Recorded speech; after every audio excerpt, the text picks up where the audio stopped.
Hello there everybody, this is Reggie Time, and tonight we are on Sky Poker, still part of the Bankroll challenge. I'll hopefully have a chance to explain why during the course of the video, although it has been pretty quick so far and I'm not sure how coherent I'm going to be, but we'll try. We'll give it a whirl. First of all, I guess we should talk about, or I guess I should talk about why Sky tonight and not 888.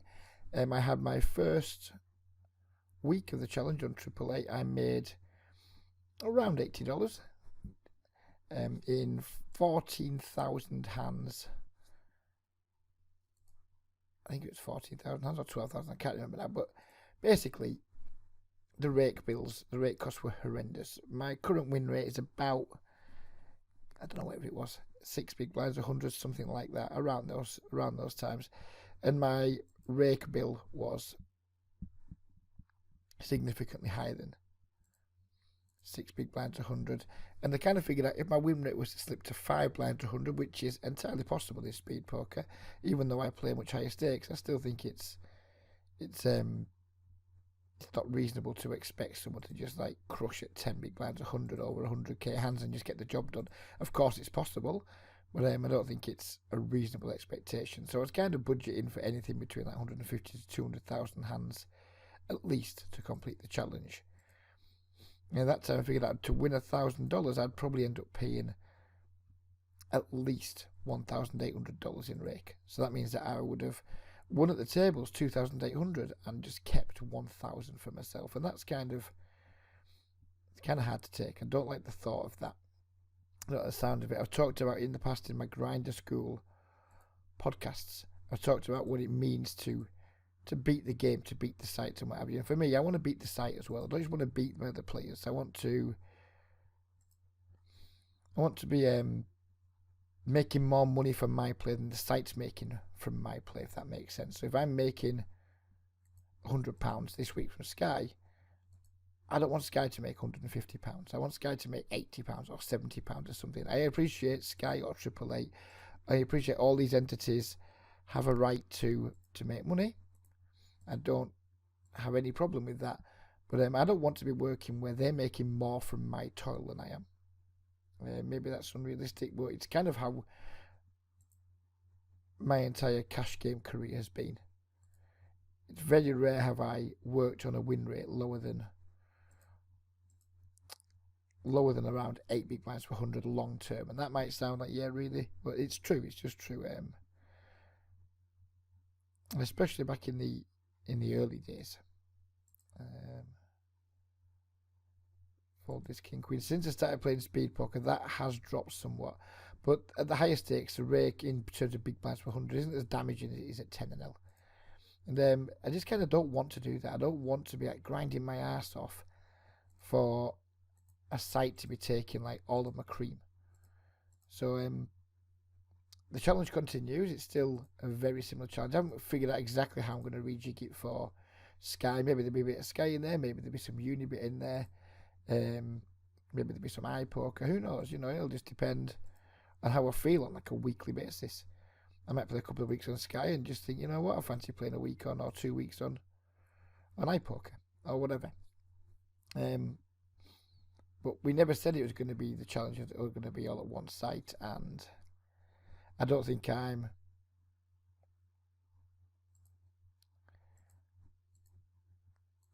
breaking from the challenge by doing this. I'm still playing like much lower stakes than I'm rolled for and qualified for. I still want to demonstrate that we can build a bankroll from next to nothing. I haven't switched any money onto Sky yet. I'm just playing with like a small deposit that I made onto Sky. I haven't taken my money off 888 because right now I don't think I need to, because I might well go back and play some 888 sometimes. It might well be that I log on sometimes to Sky and think, you know what, these games look bad tonight, but Snap looks really good, so let's play a night of Snap or something. It's very important for me to keep my options open.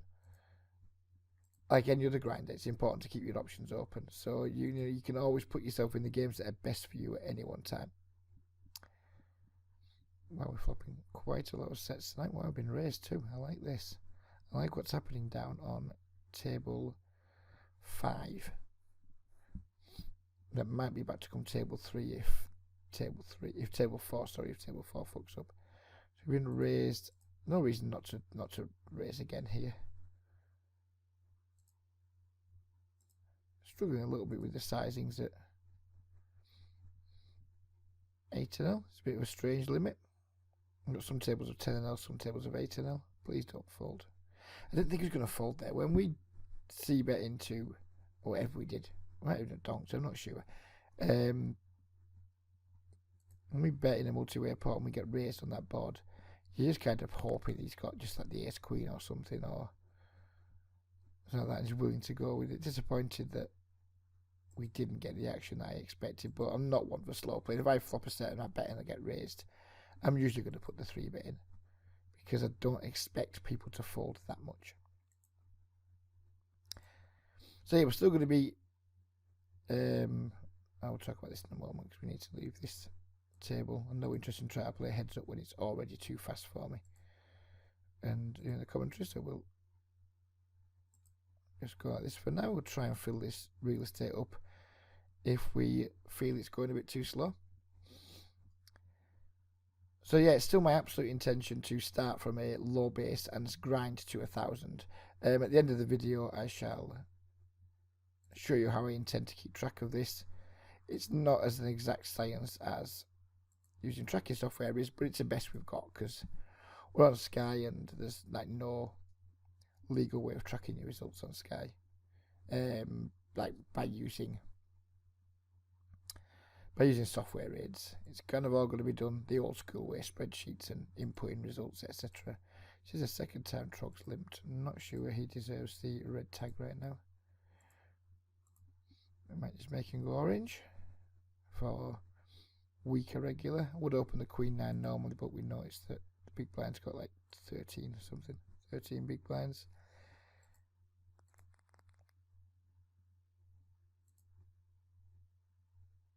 So the goal remains the same. Turn a small bankroll into a large bankroll. It's just we're going to be doing it across multiple sites, which is kind of, it's half cheating because if you've only got a small bankroll, you've got to move your money around. You've got, if you want to come off 888 and go on to Sky, you've got to move your money. And some people don't have the luxury of having enough money to like take some money off 888 and then deposit onto Sky whilst waiting for the 888 money to come back to them and things like that, because 888 is notoriously slow with withdrawal, so it's slightly cheating, but still I'm not going to have more than this money around. If I decide I'm going to play on Sky for the next week or whatever, I will withdraw the money from Sky and I will just add my profit to my Sky bankroll. So at the minute I've got like 100 and something pounds here on Sky, and as we flop another set, and I've got whatever I've got on 888, but I'm just going to withdraw my money from 888 and just add the profit to this bankroll. And then if I move this bankroll, if I move to Unibet or something like that, if I decide I want to play Unibet for a few days, again, just the net bankroll will move across. So I won't have like hundreds of pounds on each site and do it that way, because that's cheating. I'm still going to keep accurate track, and I'm only going to be moving my profit from site to site. I think it's important not to cheat on this. I'm not entirely sure how I'm going to do on Sky, because as you can see, we're already playing 2 different stakes.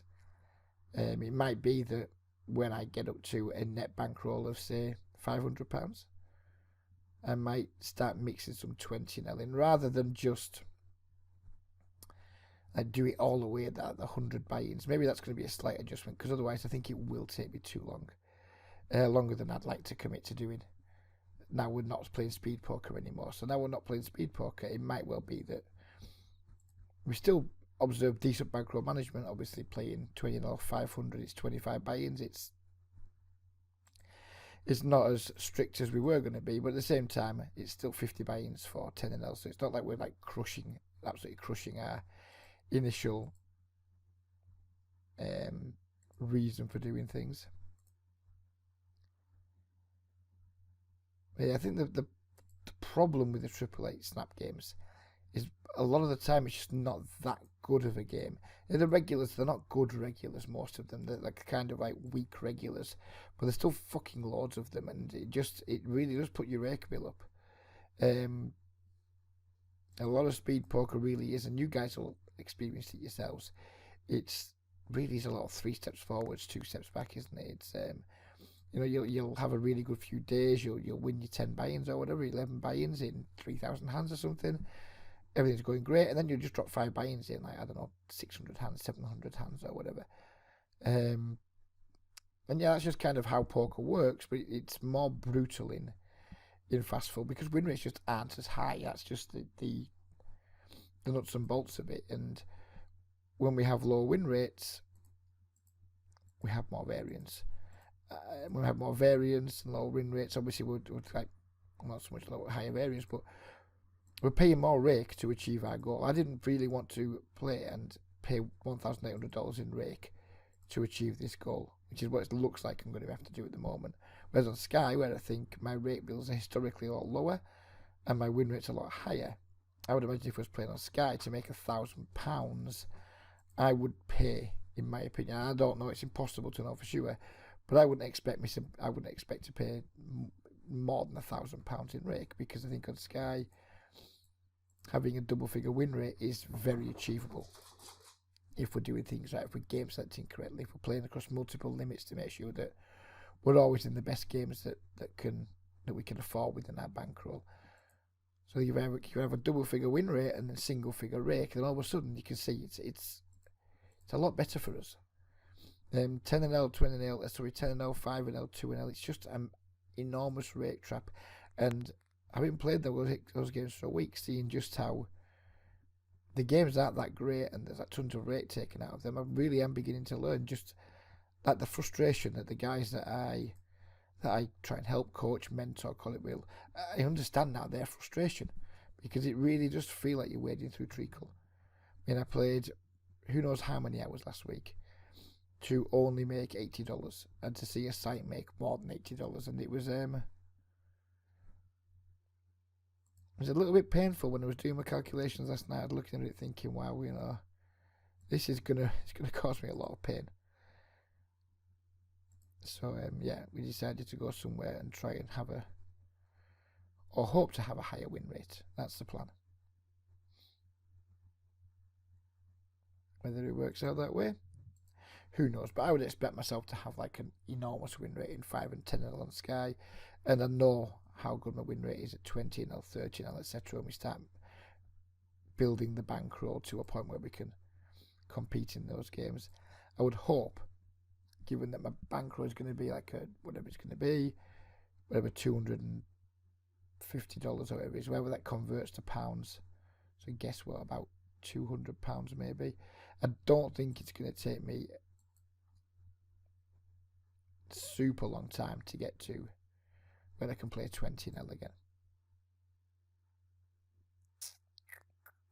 I think suited aces, when they steep, are really quite powerful hands. Being out of position to SR23 isn't ideal, but suited aces are just so valuable when stacks are deep.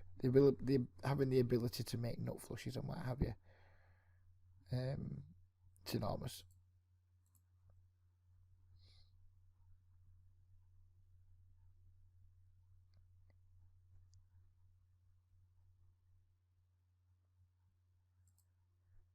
Don't expect SR23 to let me away with stealing his blind too often this deep, but I guess we've got to try. I also know that SR23 watching my videos, because he very kindly complimented me on them earlier, so I'll give a shout out to SR. If you let me know your name, then if we do any future videos with you, I don't have to just keep calling you SR23, which is a bit of a mouthful.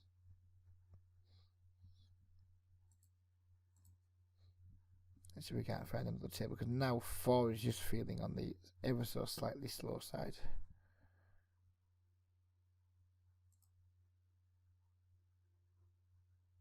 There's one. Oops. Where are we going to sit? It's off screen at the minute. We're on screen in a moment when I decide where we're sitting. I think that looks like the place to be.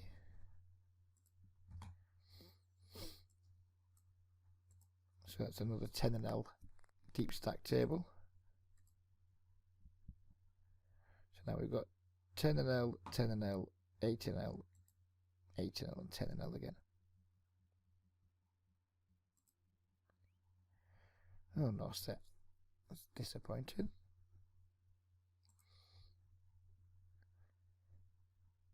Fours might be good here once Ep6 checks back. I think it's most likely just to have two high cards. So we're going to just bet to prevent any free cards sucking out on us, and to maybe get some thin value from just two high cards or draws or what have you.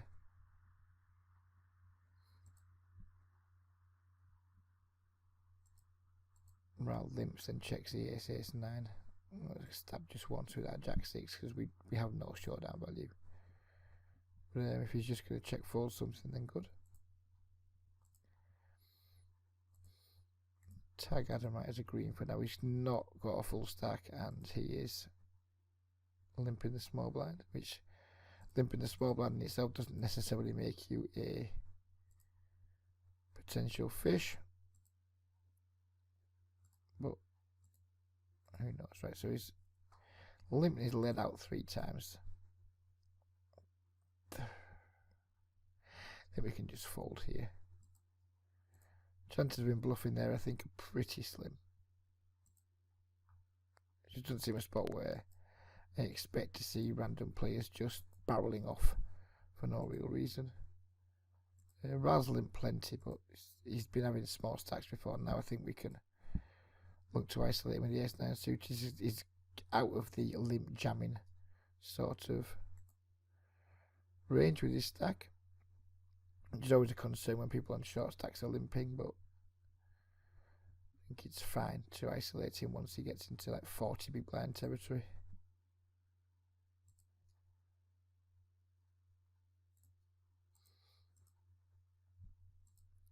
We turn equity, but don't really pick up any fold equity. And check back. We could hit a 9 and be good. We could hit an ace, definitely be good. Obviously, diamond gives us the nuts. 10 doesn't give us anything. Checks again. So super unlikely as a king here. Ace I could be value. It could have showdown value, but I don't really wish we want to give him a free showdown with, I don't know, like 5x or something. So we'll just make a small bluff. And it works out. And straight away the table that we started has just gone 3-handed immediately, so we'll be coming straight back off it again. No interest in playing short-handed when I'm already in like tables that move quite quickly.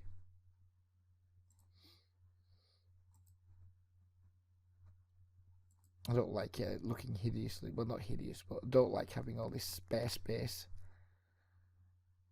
to the right hand side of the video, but well, it's not the end of the world, is it? It's going to overlimp with the deuces against Germany FC.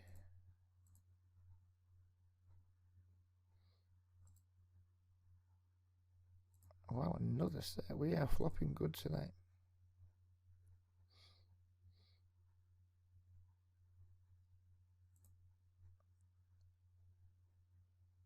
Problem with limp pots is it's usually hard to build a big one from them. I mean, you never know, if someone's in here with an ace, we might get 3 streets called, but the most likely thing happening is we just maybe get a call on the flop and then a fold on the turn. Or just 3 folds. Since nobody raised pre-flop, it's less likely anyone's in here with an ace, I guess. We're not going to be playing table 1 anymore. That's going to go. Make our bet slightly bigger now and hope Germany FC has the ace.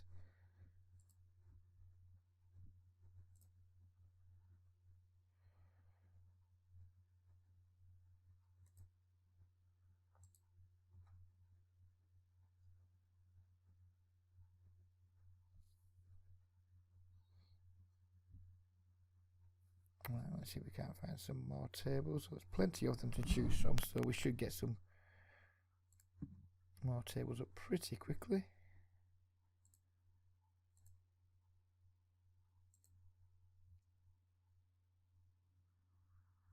Trying to find some tables with names that I'm not recognising from this session to date. Here's a table with at least 2 green players, which I appreciate. And then bring it in. I'm going to lose that one. We're going to tile. Sorry, the tables are jumping all over the place. But kind of the nature of things. Do I want to thin value bet my queen on the river? I think I do. We could end up getting called by ace-5 or something here and just owning ourselves slightly, but he doesn't lead the river after we check back the turn. He shouldn't have too many ace-x hands.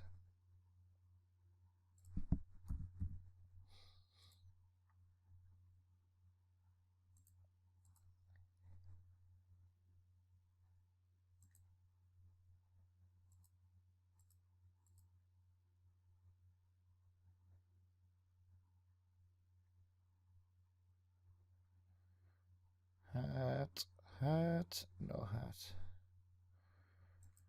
No heart there. Completely missed this flop with 2 potential weak players, so with no intention to try to bluff there. He bets 8 pence. Call, just try and hit queen or a 9. It isn't a club.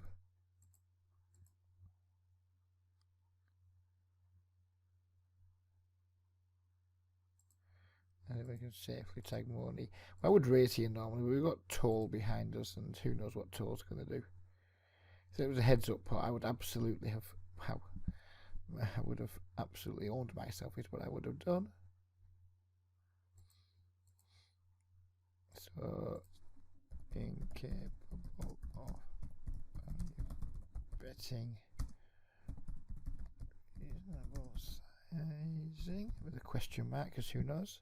Maybe when he's got a hand, because he turned 2 pairs, he had flopped 2 pairs there, but maybe he was scared of the flush, which is why he's using the 8 pence sizing.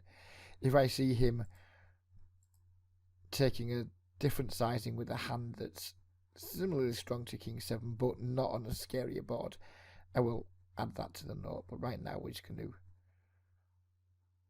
just be aware that when he bets small, he can still have a relatively strong hand. Diamonds, please. Nope. No diamonds on table 3.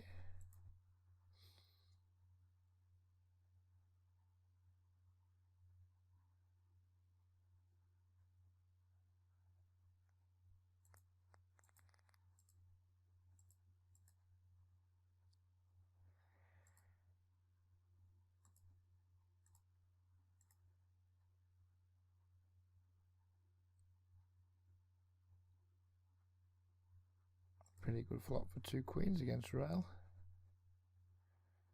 Sadly, Rail doesn't decide to call any bets.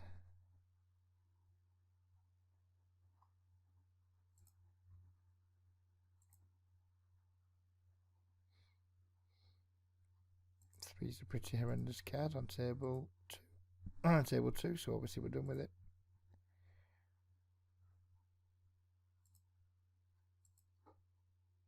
Not the greatest of flops against Rail. Now he's in that very dangerous situation where if we bet, we kind of have to call it off.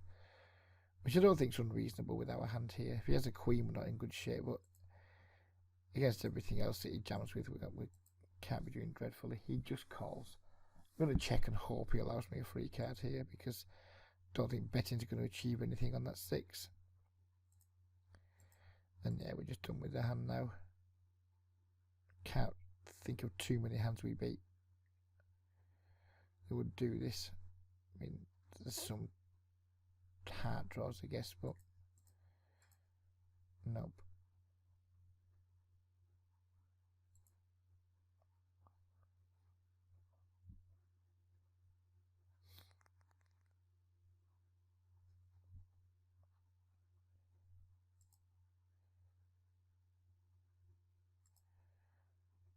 Firing up another 8-0 table to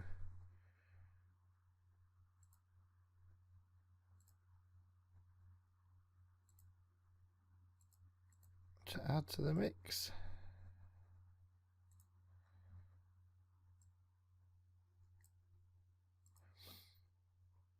Everything's jumped around again, I'm afraid. The A7 suited hand's now top right.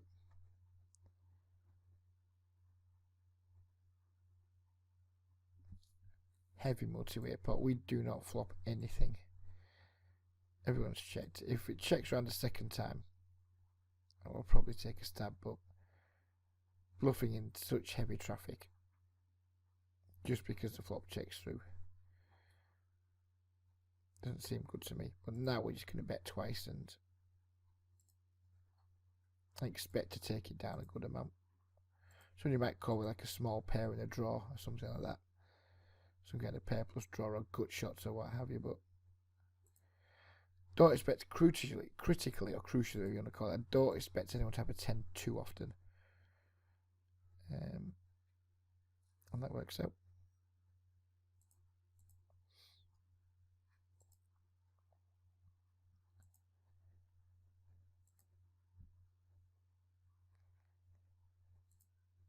A3 might just be good here. It is.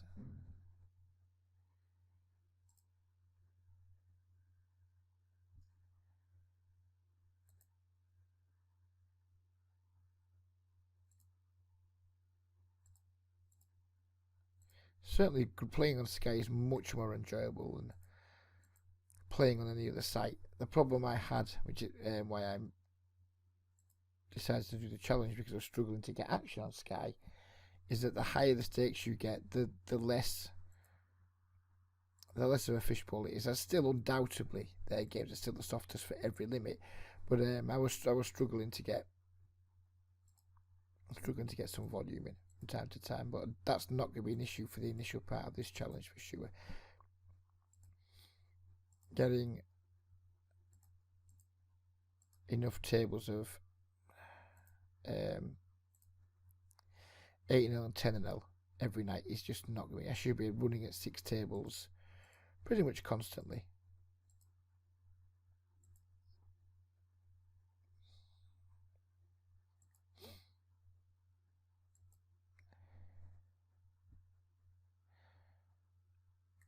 Going for a race here against Kaiser Soze, I'm gonna bet the river too because if you have too much you can call a check raise with. Because we're deep, there's plenty of like 6x I can have. 6, 7, 8, 6, 5, 6, all those types of things. And you know, he's at low tables, he's probably some kind of regular. And you know, sometimes you can just get some folds. He bets twice on that ball, but I'm like, really, he's 6. Pocket 9s, we block pocket 9s, it's hard to have a 6 you race under the gun. It's like a good spot to go for it to me. We're paying off here because it's 8 pence and we're getting pretty good price in our money. We lose most of the time, but he might just sometimes just have like, I don't know, ace jack or something and we win. Jack king and he just check back 3 streets. We'll take that. We'll take that all day.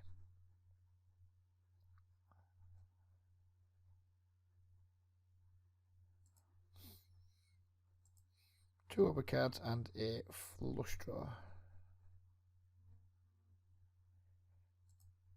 Lead out here. We don't mind if we get called. We're kind of building our own pot for when we hit. Sometimes we just pick it up with getting 2 folds, which of course we like to.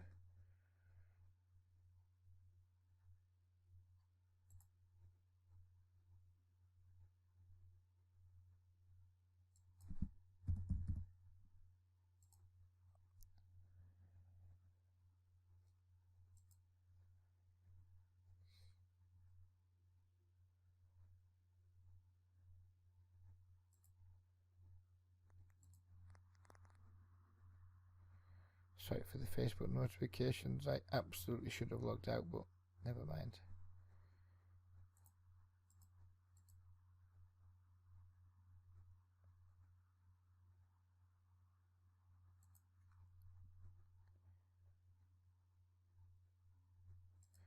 Now we've acclimatised to the pace here, we can't find a 6th table to slot in for half an hour or so.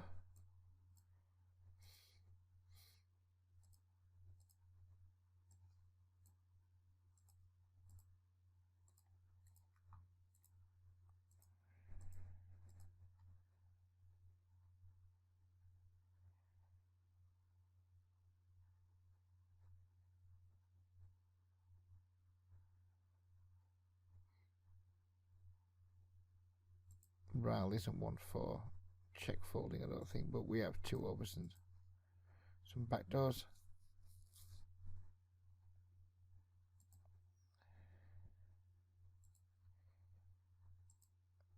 One of which we hit.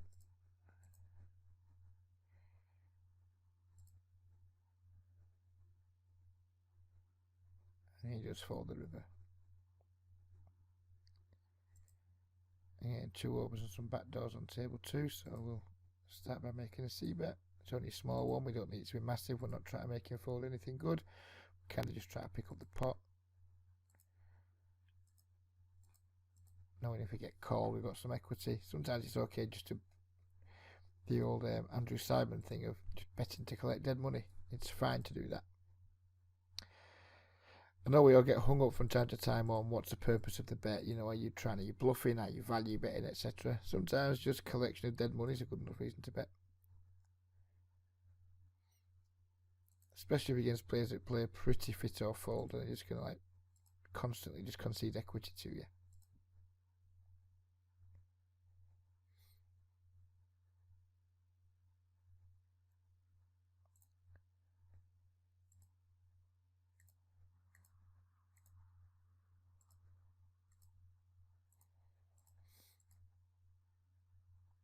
These games feel like insanely soft. I think these games just rain money, don't they? I think. Germany S3 eloquently demonstrating that to us. I already tagged him, did I? Yes, I did. So I think hopefully we're going to have a lot more fun playing on Sky. You guys are going to see videos that are much more fun to watch than quite boring, like reg on reg speed poker. Hopefully you get to see all kinds of bonkers things going on and a lot more fun. Hopefully we'll build the roll quicker, which will be a lot more fun, and we can start playing some slightly higher stakes, which will be a bit more fun. Fun. We are recreational players when all said and done. Everyone watching this video, nearly everyone watching this video, I would imagine will be a recreational player, and the clue's in the title. It's recreational. We need to enjoy ourselves too. I'm grinding out 14,000 hands of 10L snap. To be honest with you, it wasn't a chore, but it wasn't. I wasn't chomping at the bit by day 5 to load up the tables and let's plod another 3 hours of 10L snapping. It wasn't something I was chomping at the bit to do.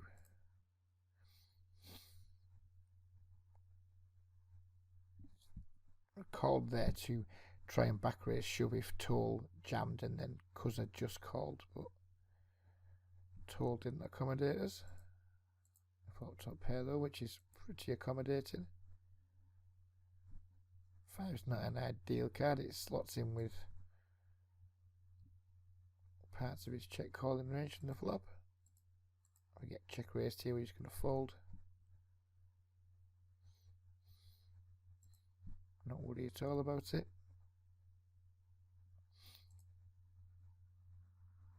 We know that RAL isn't that good at folding on flops. Hopefully this will be another one of those occasions. Sadly this time he does just find the fold.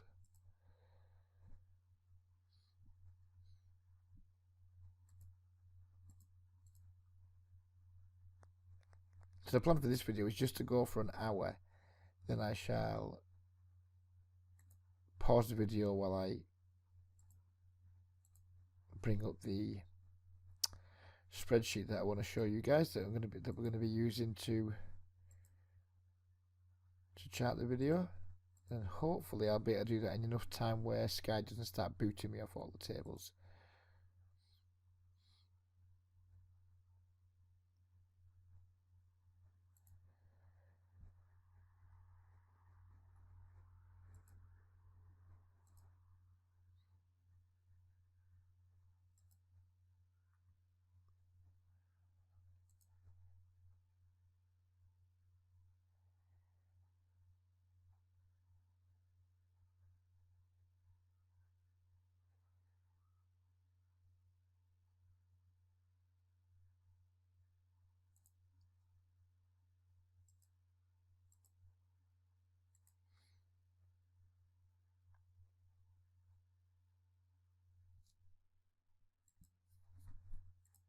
Nothing much to talk about right now. We're just getting an awful lot of deuce X. Which, it's never going to be much of a conversation starter, is it? The 8 deuce and the king deuce.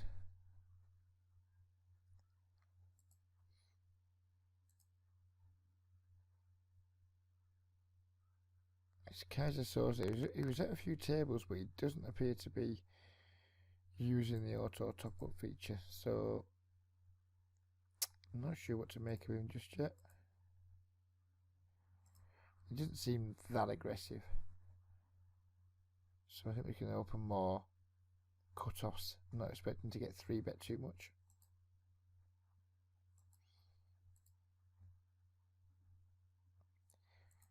C-bet against 2 players on table 2, no pair, no draw on table 5, table 6, sorry. So we shall check the flop, maybe stab the turn once he checks. We do pick up a diamond draw if we get check called. All isn't completely lost. We get raised, we just can fold. All of a sudden things are starting to feel a little bit fast. We do get called, now we're just shutting down. He had the ace-8, which is clearly a marvellous holding. Checking on the ace because, which I don't think it hurts us too much. Well, this is getting fast now. I don't think it hurts us too much, but it's going to be hard to get value. Then the flush gets there, and he rivers his set, and everything just went a little bit wrong. Check call with our gut shot on table 5. This is definitely beginning to feel rather fast now. Now we have a double gut shot table 5. It'd be quite nice if we get a free card. Well, it's virtually a free card, isn't it? Bink. We river the flush. We're going to bet for value. 4 to a raise. C-bet our 2 overs backdoor flush draw and gut shot on table 2 against GPC.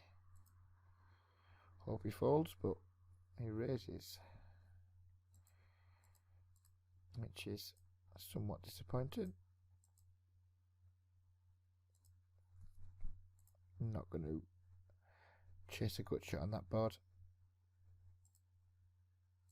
especially when we've been raised.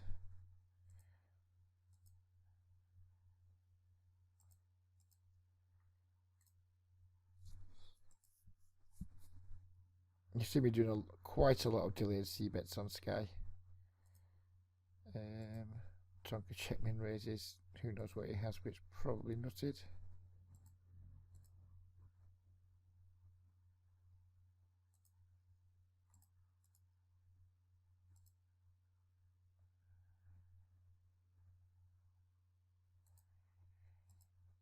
Triple barrel on table 2. And there's lots of like 1 pair type hands he can have that might go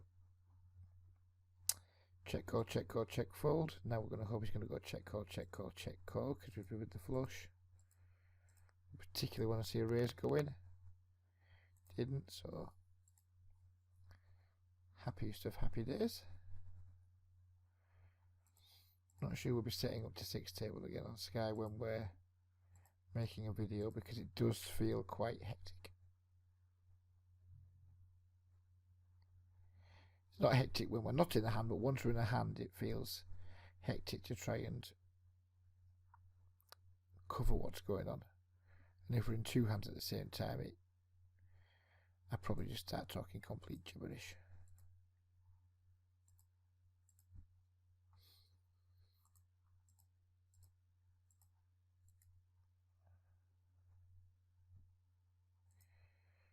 Two overs, good shot, backdoor flush draw. We get led into for pretty big bet, but we can't fold just yet.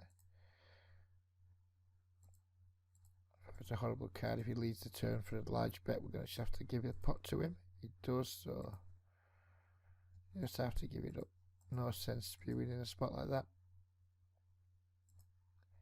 You really do have to have quite a lot of good forward planning when you're up against it time-wise. You need to be knowing like what cards do I want to see on the turn, what bet sizes am I hoping to see, or what bet sizes am I hoping to like not hoping to see, but what am I going to do on certain bet sizes, on certain board textures, all that type of thing. You'll notice that my bet sizings are a lot smaller on Sky too. This is for two reasons. Number one, when it comes to trying to make people fold, if people are just like so loose passive, so kind of like whatever. Not sure how I'm trying to describe this because of that much is going on. But basically, they have such like weak ranges pre-flop that it's easier to get folds portable all the time because they just flop nothing a lot of the time. So we just don't need to bet as much when we're just trying to collect dead money, and that's all. We've got 2 overcards and we're trying to collect dead money. Betting less than half pot's going to be absolutely fine most of the time. And we can be quite exploitable. When we make a hand, we can start making our bets slightly bigger. Get check min raised with the ace king.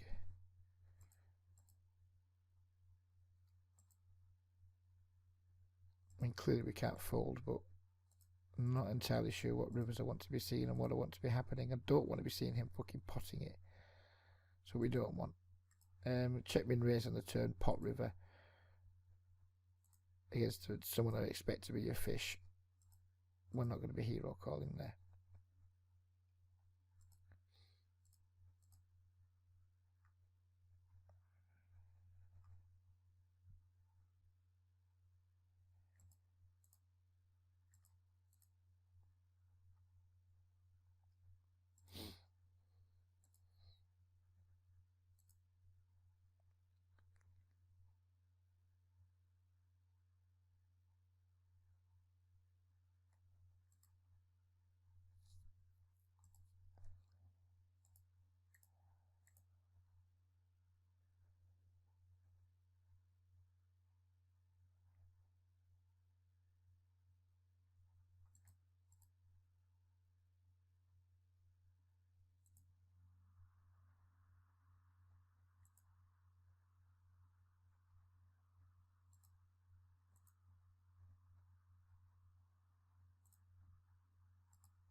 $8 games are just a complete fishbowl.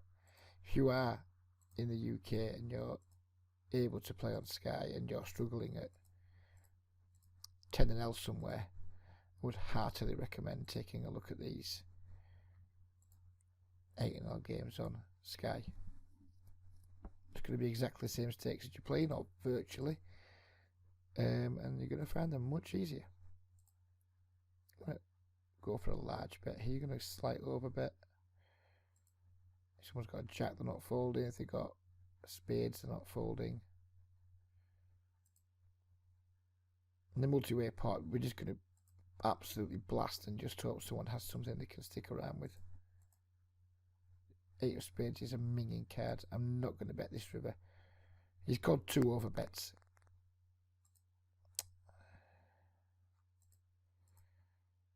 Feels kind of weak. Just checking back, but I feel quite sad if we got check raise there. I don't know. Guess we could have bet. Maybe that was a bit just rushed. I think it was a little bit rushed there. Thing is, kind of, I'm going to bet quite small, and then you think, does that induce the raise? You know, it's every chance he's got a flush because he's check called 2 decent bet sizes. But yeah, I think it definitely rushed that river decision.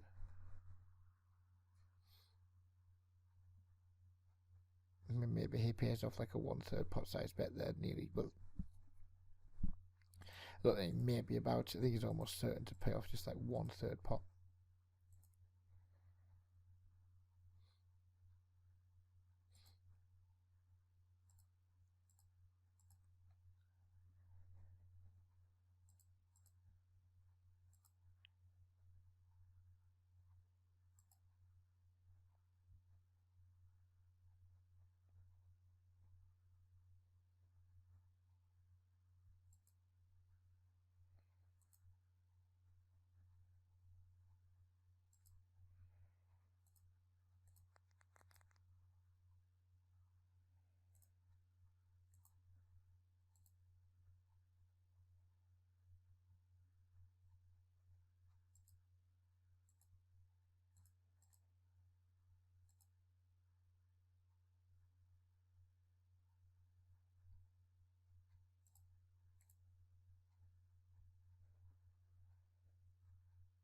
Two pair on table 2. A large bet into 2 players. Hope someone hasn't popped a flush. Slightly disconcerting that money's overcalled.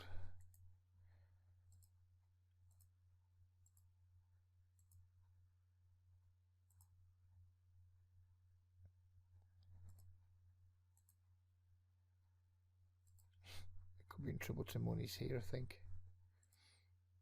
Well, we sure are in trouble now. I don't think there's any way we win this hand.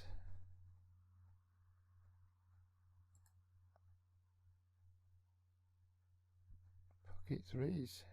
There was a way we win that hand. We bluff the river. That's the way we win that hand.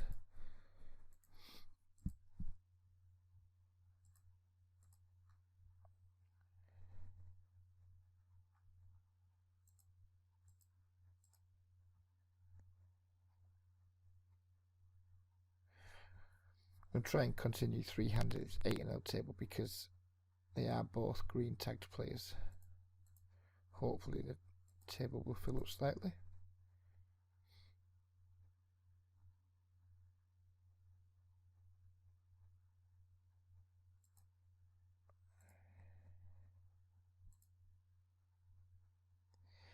We do block, or we do have the back door not flush draw, but we'll just let it go. Because they played quite passively in a hand earlier against us. So I'm going to assume he's going to have a reasonable hand when he's betting. Could be wrong. Could be a completely false assumption, but it's all we have to work with so far.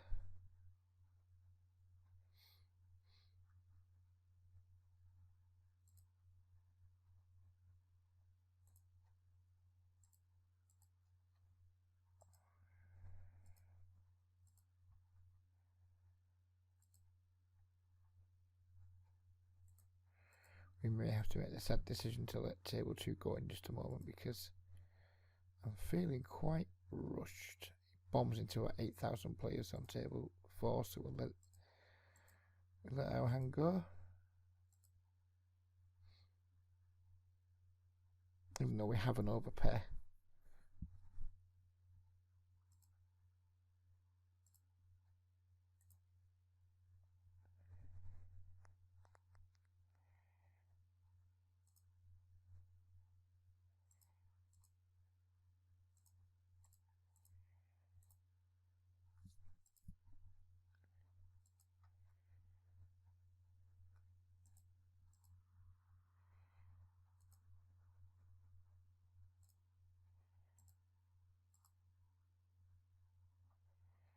Time to win a flip.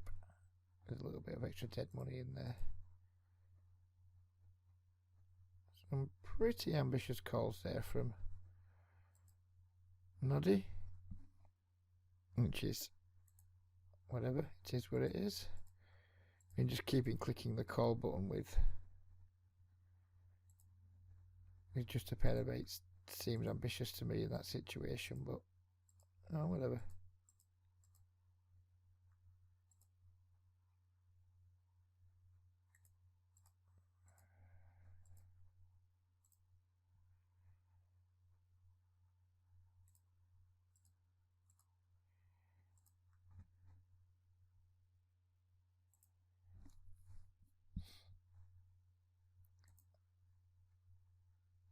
This game seems super fast now.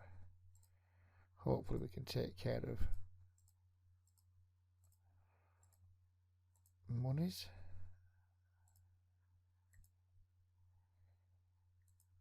Sooner rather than later. Doesn't seem to be a guy that's into folding that much though, so we're not going to be c-betting low wet boards too often against him. I guess we have to call here given the price we're getting. Don't love it though. Miss. So never mind.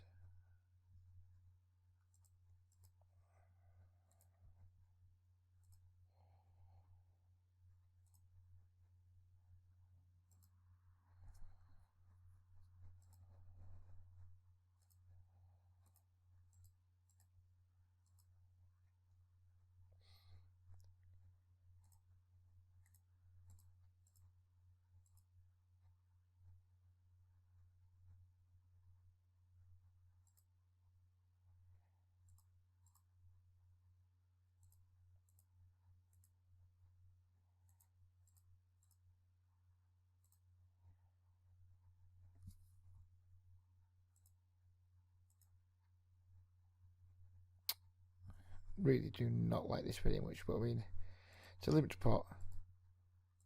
Not easy to make full houses. And he just made the straight, which is not unpleasant for us.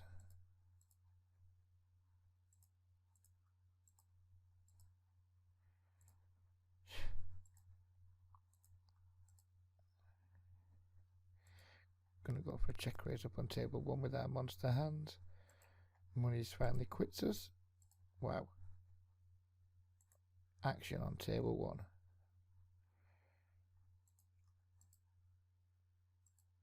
And I guess we just have to go with it. Pairing a flush draw is a monster.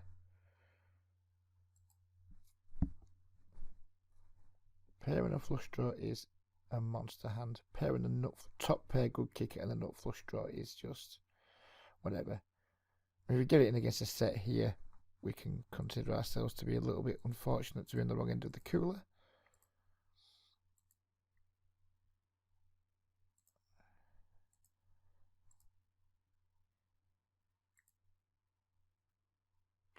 Just Jack Queen. That was interesting. Very interesting. Lost complete track of what is happening on table 5.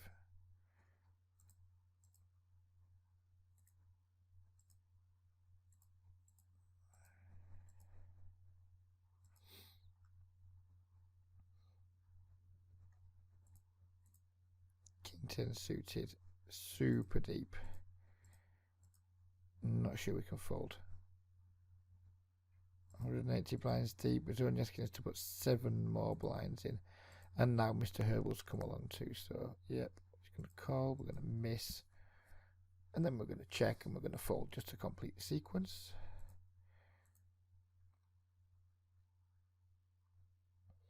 And they're getting our pants pulled down just at the moment on table 3. But it's not really through any fault of our own.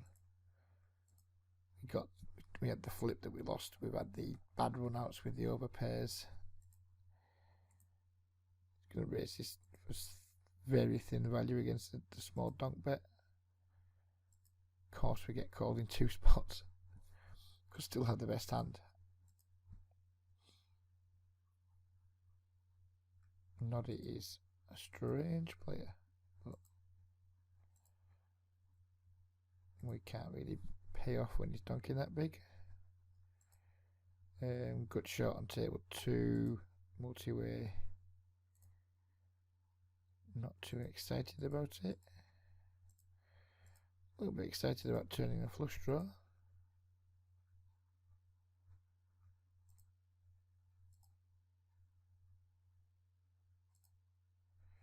Sadly, nothing else materialises for us.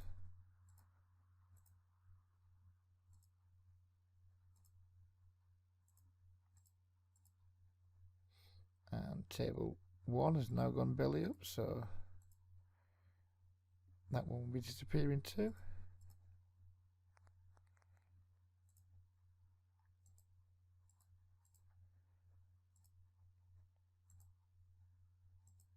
And now we're back at a reasonable pace again. Don't think I'm going to add any more tables for the rest of the video. We're only going to go for another 4 or 5 minutes anyway.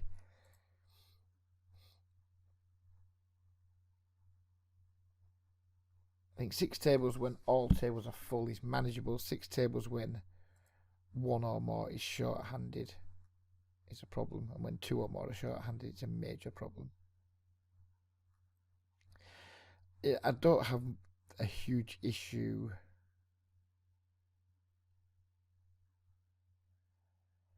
with keeping up with play. I do have an issue with keeping up and giving any kind of meaningful commentary on what I'm doing and what I'm trying to achieve. Probably going to call if he bets this river, Jack Lad. He's been pushing us around a fair bit and we have a bluff catcher, so we're going to just see what's going on.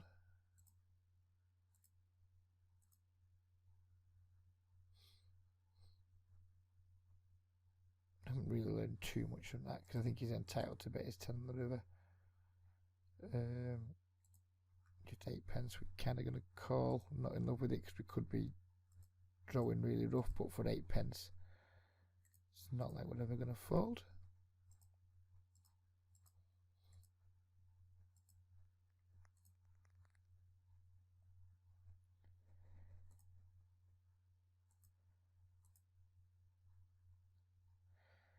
I think Jack might bet this river with worse if we check both as a bluff and for value. So that's what the plan is. I mean, of course, he can have a king, which it's pretty hard to flop trips. And yeah, he did just decide to randomly value bet a worse hand, which doesn't surprise me. Well, was he value betting there? Who knows why he was betting? But I'm not surprised. I'm glad that I covered that at the start, saying that not only was a bluff catching there, I was also given the opportunity to bet that with a worse hand too. Because that's just what these players, these like weak players do. They get checked to and they just like auto bet, and like, if you asked them why they were betting, they wouldn't necessarily always be able to give you a good answer. I'm going to set mine here because it's multi-way and we've been flopping lots of sets this session. That of course isn't a real reason for it, it's me being flippant, but yeah, multi-way only costing us 5 blinds more. Don't think it's the world's toughest call. Min 3 bet by Noddy. Nervous, but we might just flop trips. We don't, we just flop top pair. So I'm going to be very careful about not paying off too much here. I'm going to call once. If he barrels the turn, we're just going to respect it, I think, and shut down, unless we spike a queen. The ace is going to make it very easy for us to fold now if he bets. Min 3 bet, C bet, flop, check, turn. No, not having that, Noddy. Not having it, Noddy, lad. Some nonsense going on there. Aces at this table. Of all the tables to get aces at, this is probably the best one for us to do it. Now it's just a matter of trying to shovel as much money in the pot against Jack lad as possible. He raises, which is quite accommodating of him. If he has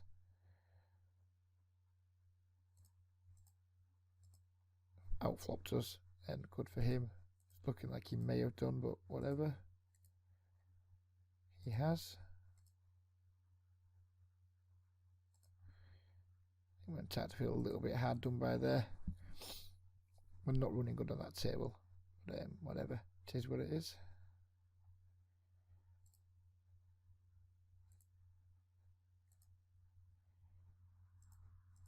I mean, he puts all those raises in. It's clear he likes his hand, but I mean, we've seen what he did earlier with the 6-9. So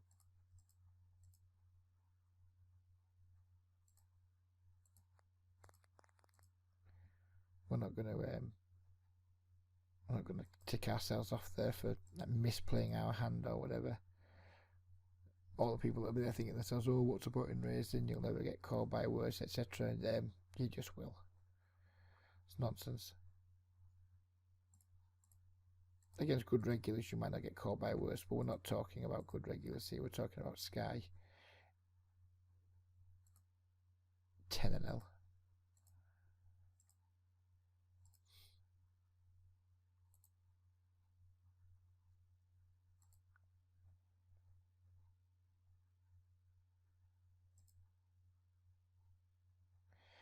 So he goes with a small 3 bet, then he just does his silly C bet size. We can't fold. Look at the price we're getting at that 5-1. Sometimes players will do this and just bomb the turn because they were betting small to try and induce. Sometimes they'll do it because they just like got ace king and they don't know what to do. He bets 30 again. I'm more inclined to think he's just putting some like shitty blocker bets out. So we're going to raise the turn and consider shoving the river. If he just calls, he folds, which is nice.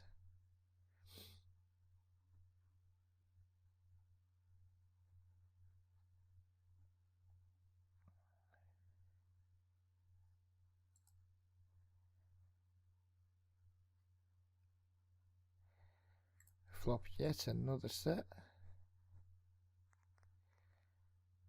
Go for the check raise this time. If he's got an ace, I don't expect him to be bet folding it. Of course, he would just call if he had an ace too, but trying to get 2 bets in on the one street is always pleasant.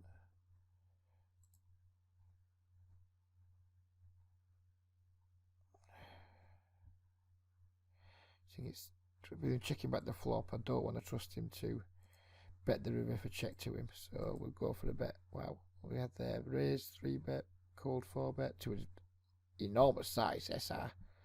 What are you doing with that sizing, buddy? That seems bonkers to me. Wow, another set. What is going on? We are flopping sets. We are turning quads. Action, action, action.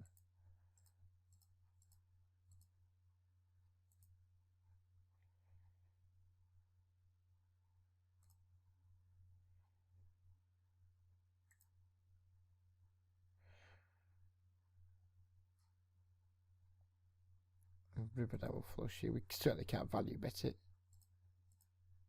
Well, we win, so we're grateful for some tiny morsels that are thrown to us from time to time.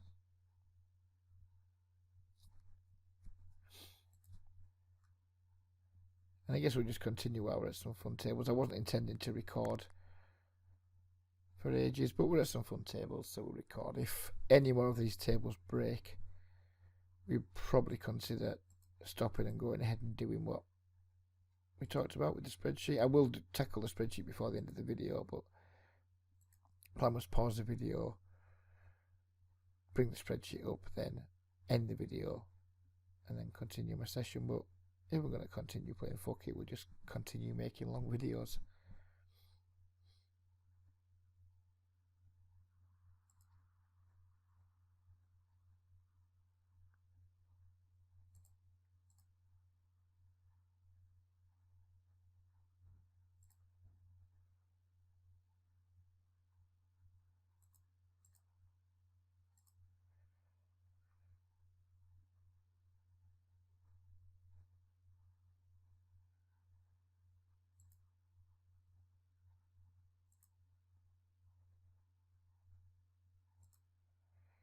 Nine of clubs wasn't top of my wish list for the turn on table 4.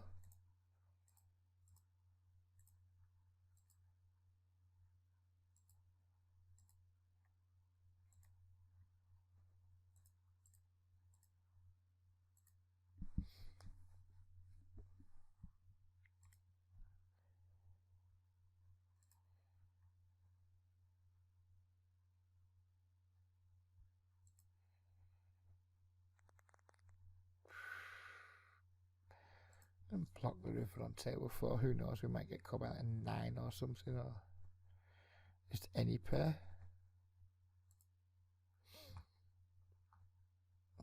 All of a sudden the lobby's looking sparse.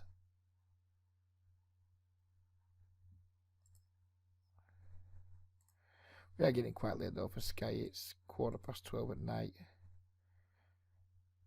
and then absolutely no idea how these lobbies run in terms of, is it all day? Can you get 24/7 can you get another set?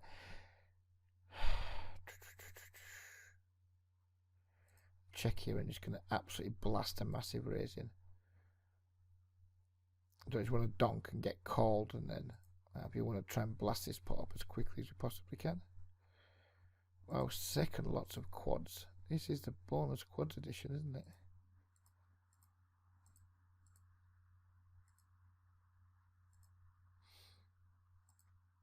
We have to bet now. After the flop checks through, it's hard to expect someone to bet the turn when the deuce pairs. Oh, and we get absolutely no action on our quads. How do we not get action on that board? Such a low board. It's kind of the board where if someone said, "Do you want to bluff on this board in a multi-way pot on Sky?" the resounding answer would be no, because you wouldn't expect to get through 4 players. Limp pot or not, you'd expect someone to have some kind of fucking piece there that they want to continue with.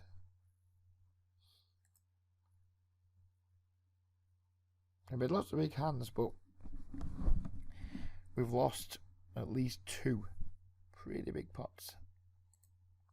So even though it feels like it's been like a good session, don't think I've made an awful lot of money.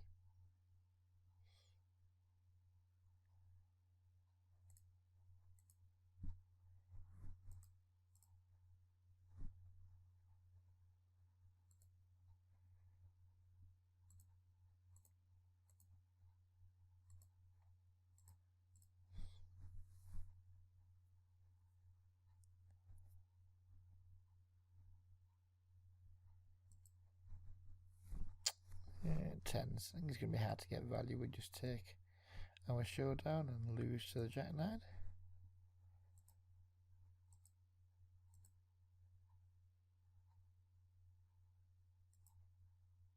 I'm going to bet just to protect my hand against random overcards on table 4 when it checks through twice. Don't expect anybody to have a queen, but I don't want to be giving. Well, he's got check raised now, check min raised. I don't expect anybody to have a queen when it checks twice or stronger than a queen. I didn't just want to give free equity to like anyone with like a 9-10 jack, king or ace.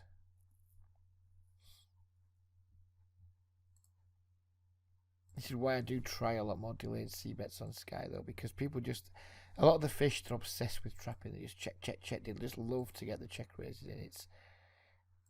I would say I get check raised more on Sky by fish than any site I can remember. And just when you think it's safe to put your bet in, the check raise come still. So I would check back a lot of hands that have like reasonable showdown value. My betting range is usually going to be like my strongest parts of my range, like top pair or better, and just my bluffs. I would check back an awful lot of medium strength hands.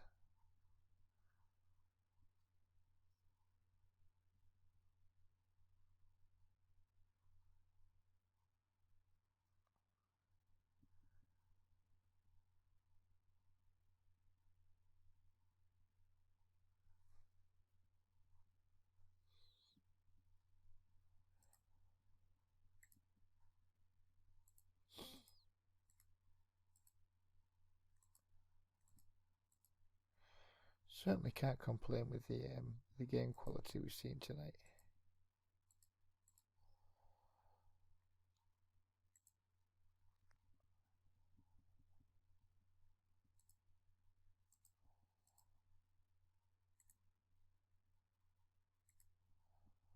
I have absolutely no clue what the deal is on table 3 with all this min betting and what have you.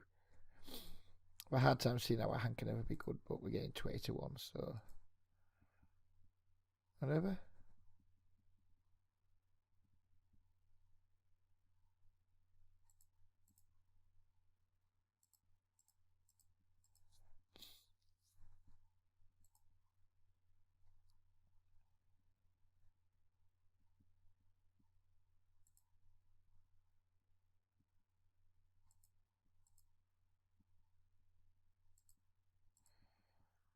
Don't see how the queen can be any use to him unless he has an ace queen or something, which seems unlikely. Check raised. Check min raised at that. I'm not going to bite and get check raised again on the turn. Probably not going to pay the river if he pots it either. That's 90. Check raise flop, check turn, bet river. Not a line that I think is a bluff too often. We're going to make another tight fold.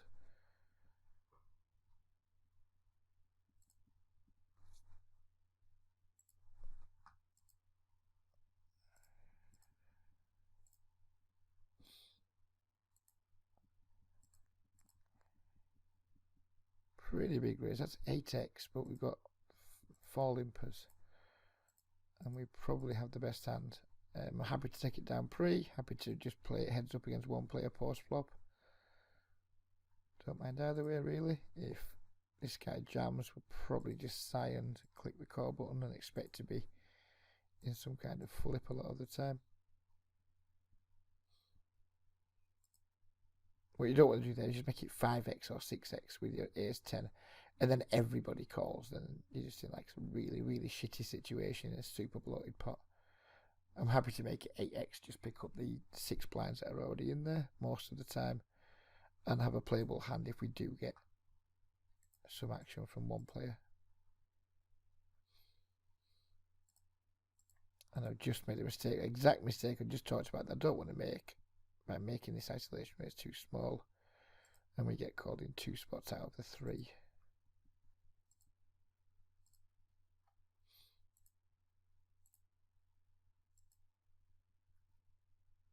We're going to have King Jack. We block like King Queen, stuff like that for anyone's like limping range. The ace is a miserable card when we get called in 2 spots. Now we have to check. We can't really bet for value. We river trips, which is absolutely spectacular.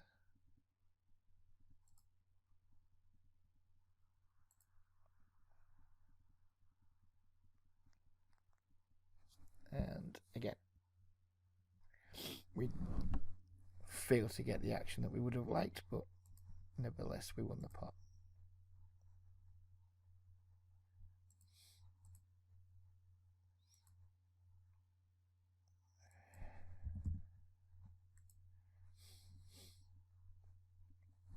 I think getting isolation on table 1 is something I'm just going to have to completely give the fuck up on. We might have to start with either a massive isolation race strategy or just an overlimit strategy, depending on our hand strength. Very, very exploitable, but I'm not at all worried about being exploited at a table like table 1, which is probably one of the fishiest tables I've ever been at whilst on video.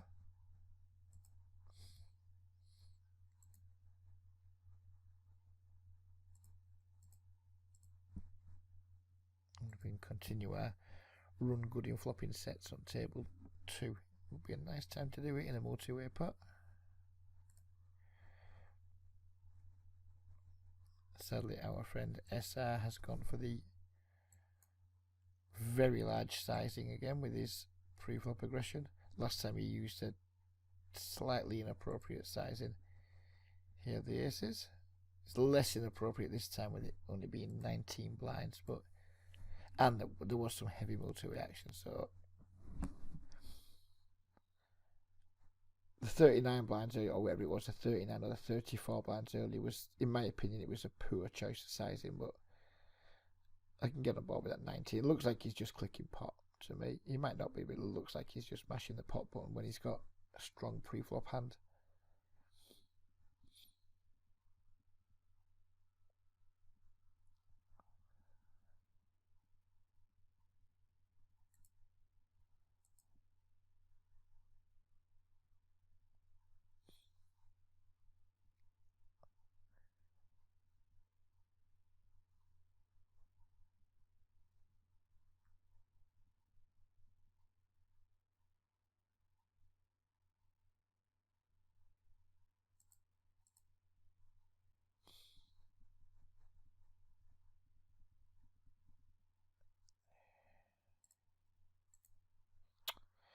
With a turn 2 pair on table 1.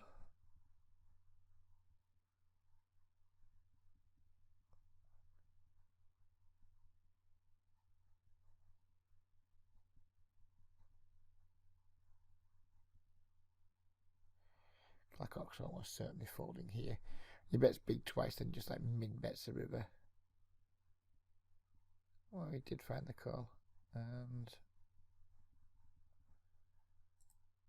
was good from Hendy. I'm going to take this off screen just to see what Calcock took that line with.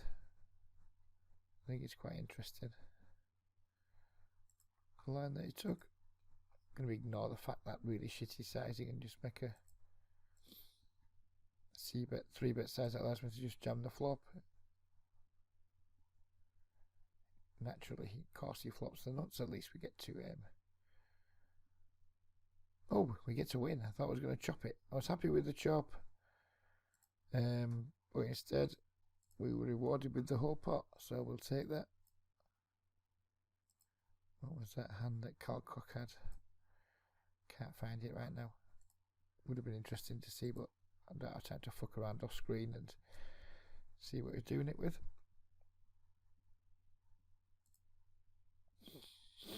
Not really sure what Noddy Nuna's doing here, but while he's betting 20 pence, we're just going to call. He's just like so weirdly aggressive. We're just going to try and call him down. River Gin, which is nice. Hopefully we get to rip lots of missed draws too. I mean, if he's got 10 Jack, well, hallelujah.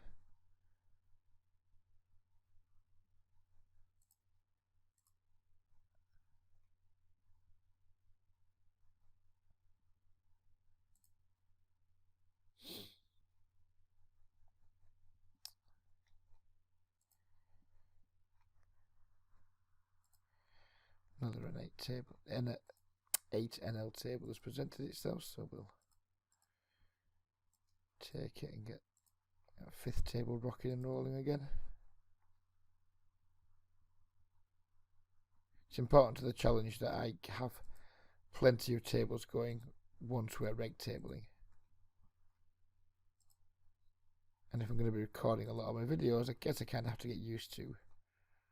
Sorry, recording a lot of my sessions. I have to get used to commenting, and will apologise from time to time that maybe the content won't be as good as it could be, but hopefully just getting to see all of the action is compensation. Like, we sacrifice a little bit of quality for quite a lot of quantity, hopefully. This Glory, whatever the heck his name is, he's been doing this min donking quite a lot.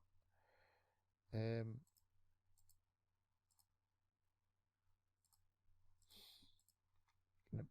bet this flop pretty damn big and not fold if he shoves. He does fold there. Cloddy Findle, he's like at what? 3 tables? 2 or 3 tables, is he? But he's clearly a fish. So that's interesting. There's some multi-tabling fish at these limits. Check back the jacks against 2 opponents in a squeezed spot.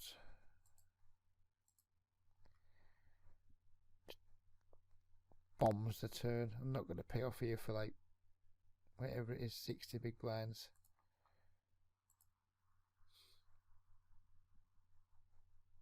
Well, that's how you have to see things when we're playing. We have to see things in terms of big blinds when we're playing stakes, where the actual dollar or pound amount doesn't really mean anything to us. We have to see things in big blinds and say, you know what, this is not a spot where we want to get 80 big blinds in.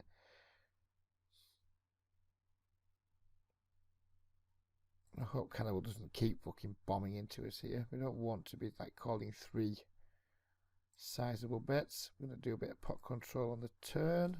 Absolutely horrific river.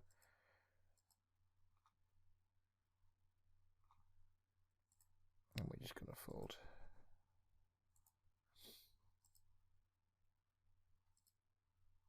Bet folding here on table 3 with the 2 9s. 6 of spades is a shite card.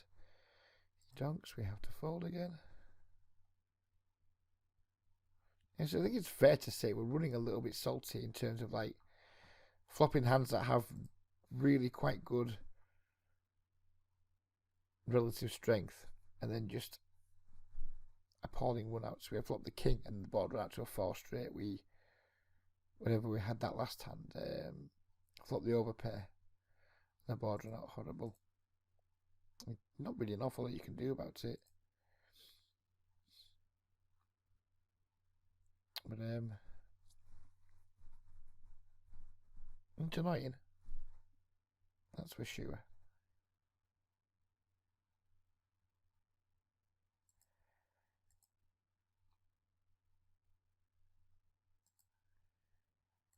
Queen Jack offsuit's a little bit loose under the gun, but when you're playing in tables that have got multiple players that you think you have like a significant edge on, I think it's absolutely fine.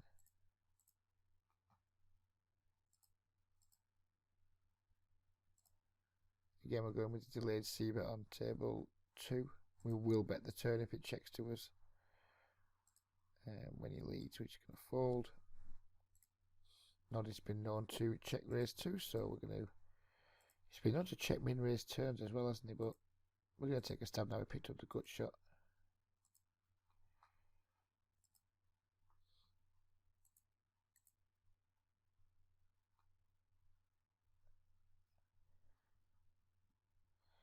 That's top pair on table 5. Jack 10 off, multi-way. I'm only getting 5 to 1 pre-flop. Kind of have to call. Flop a gutter ball. Free card would be nice. Free card is delivered, and we do indeed turn the nuts and get led into. Certainly going to raise here.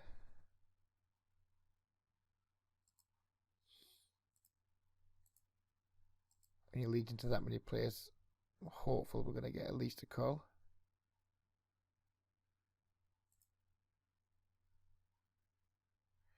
We don't again though, which is very disappointing.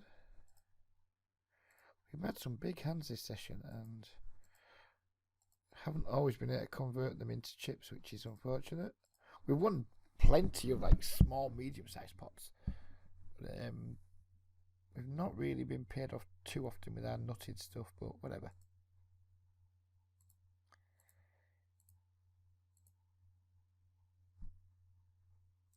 I've just been called a fish by somebody who's got a whatever he's got in his stack, 13 big blind stack. Good for him. 3-bet Jack Lad for value, I think, here.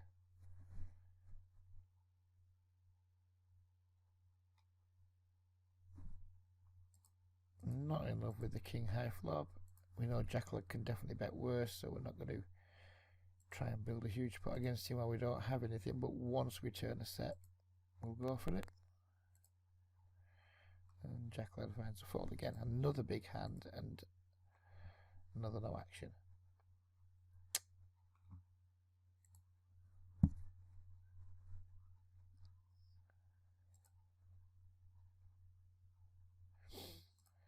And we're going to be up to 6 tables again any moment now. I just found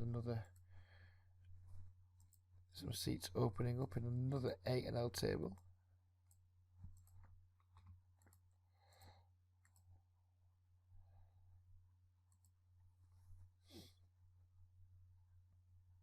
So we're not wanting for volume tonight, that's for sure. We're not wanting for action either, are we? We're just wanting for action at the nice times. Still feel like we made a little bit of money.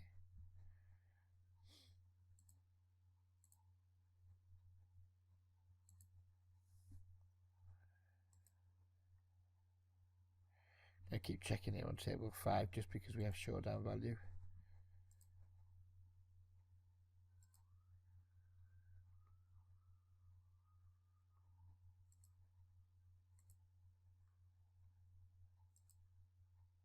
Once Kimberly calls on table 3, pretty much done with it. Probably going to be a chop. I'm not going to try and jam or something to make him fold a chop because I don't think it'll work. Good shot, table 5. On some sites where people fold more, I would lead with cut shots and 2 overs, but not when we got a guy who's just got like a £3 stack. Excuse me.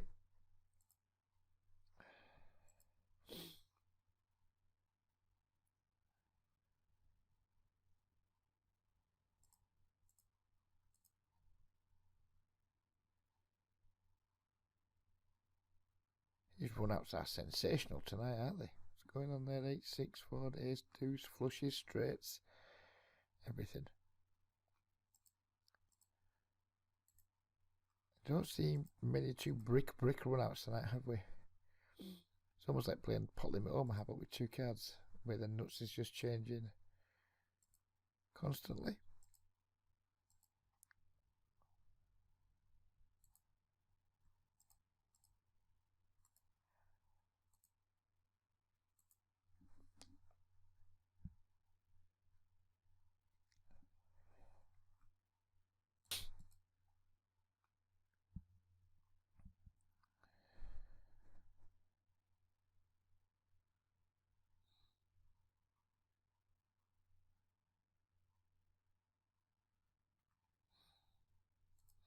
already made 100 points, which is quite a lot for me on Sky. It could be quite ironic that I end up making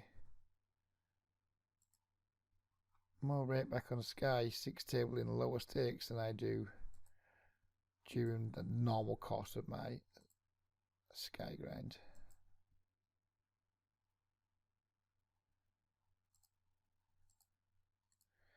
Another set, table 1 this time.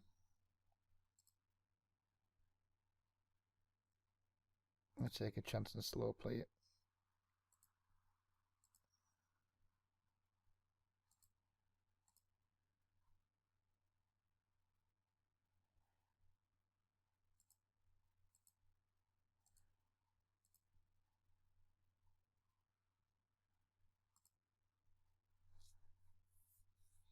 I'm going to take that from Calcock. Nice little donation of whatever it was, £3.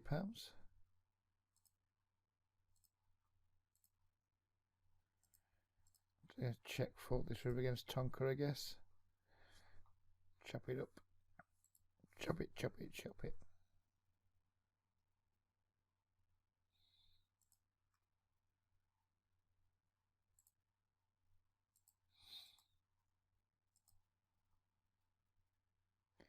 Not flush draws, we like them.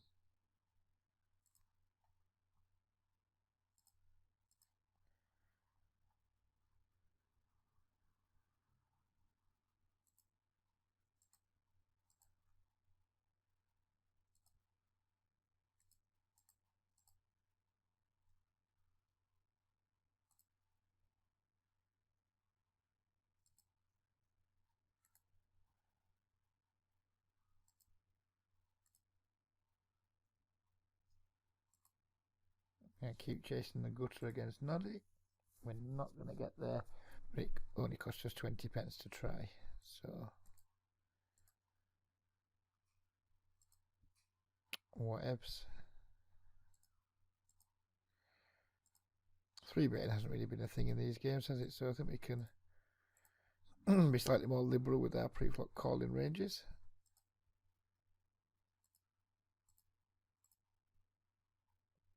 What is it with all these silly min bets? We've got backdoored everything we can't fold. We've got 2 aces. We do not want to be timing out right now with 2 aces.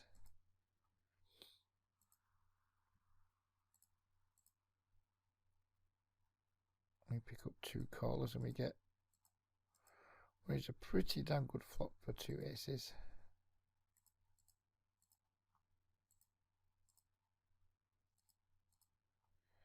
All of a sudden the action is thick and fast again. SR is literally the only person who's been 3-betting. He's already done it 3 times so far. It's entirely possible he's just had value all 3 times. I'm not going to start making any crazy adjustments to him. He did say at one time before the video started, he asked me if I was recording, and then when I said not yet but I will be soon, he did tell me that there could be some spewing coming from him, but I didn't believe it for a second. Maybe he did, maybe he was telling the truth, who knows, but I haven't seen anything spewy yet. I've just seen him make three bets, and then the one time that he was forced to show his hand, he had the nizzles, so I'll take that for what it's worth.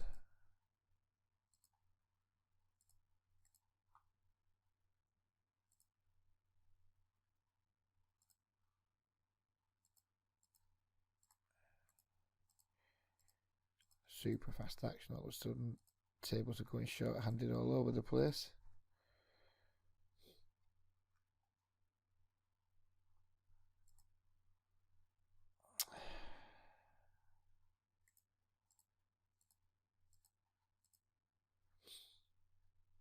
I'm going to let table 5 go. We're not going to be playing. We're not going to be playing heads up.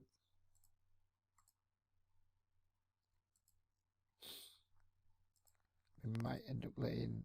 No, I don't really want to let table 3 go right now because we have 2 potentially fishy players.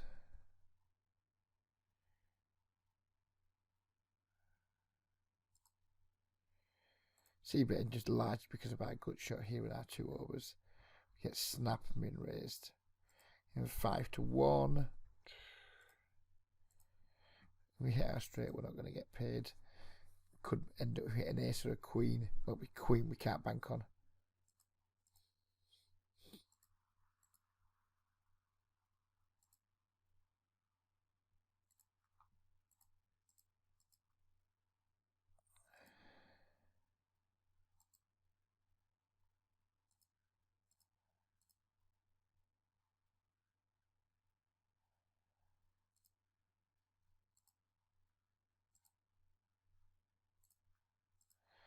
Don't think he has a 9 when he takes this line.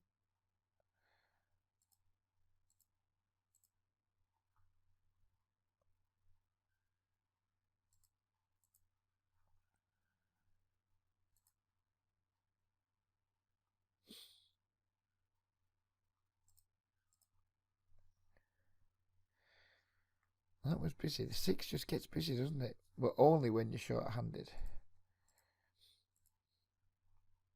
But we need to be playing these short-handed games when there's just 2 players we have significant edge against, because that's when you really, really do make your win rate rocket.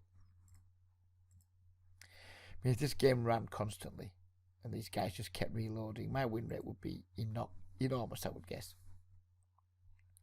We'd be looking big double figures. So you just need to be in these games. Being playing Tonka heads up it shouldn't be unpleasant.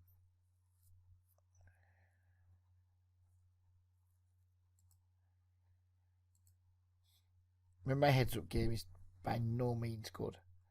It doesn't need to be people like Tonka. No offence to you, Tonka, if you're watching the video, by the way, but I'm sure you're aware yourself that you're just a casual player having fun. And now Tonka leaves anyway, so back to 4 tabling again.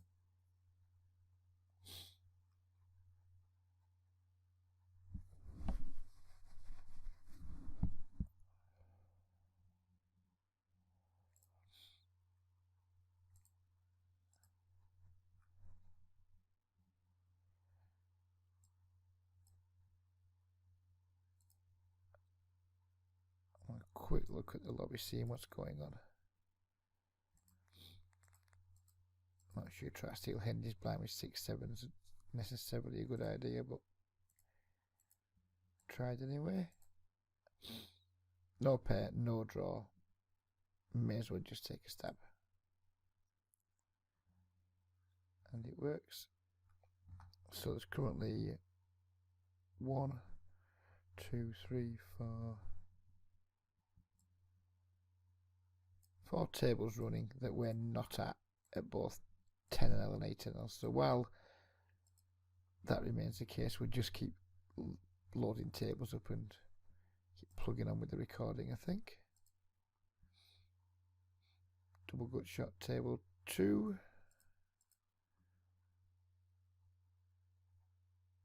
Still got a double gut shot, and we've got a bit more fold equity now with the queen.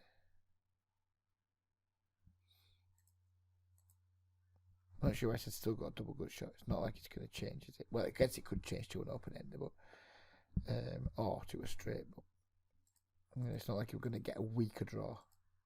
Maybe it was a slightly bonkers thing to say.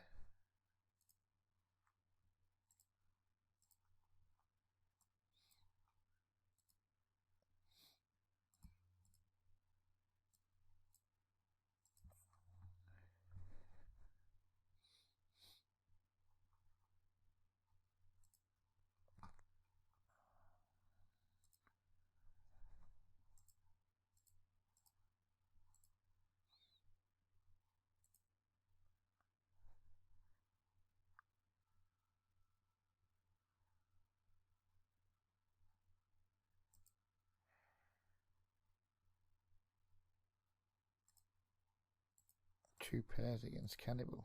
A nice time for him to have an ace, wouldn't it?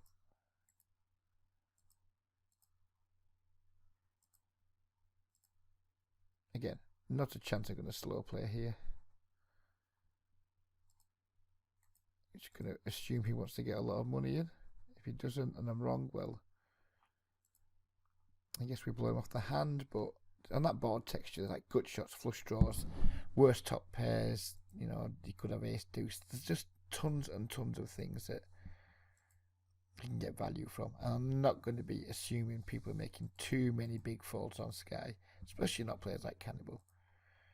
I mean, yeah, it did look like he was either bluffing there or just like maybe he was check raising a 10 to find out where he was at, or pocket pair or whatever, who knows. But I'm going to assume value and 3-bet nearly all the time. We covered it earlier. Just because we had a couple of folds tonight, I still think overall it's going to be a good idea to just 3-bet for value versus check raises when you have 2-pair plus in these exact games. If you're playing 5-0 Zoom, that will not be the case most of the time, but this isn't 5-0 Zoom, this is micro stakes, nano stakes, Sky. Completely different arena. See what SR3's check raising, 3-betting again here, because it's sitting 3-bet for the 4th time this session.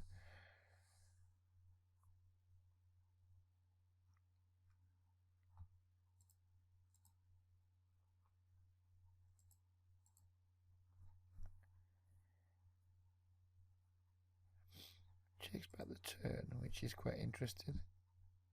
Have to see bet in the flop. He bombs the river. Who knows? Again, bet check bet is a line that historically has been very much associated with value, not bluffs.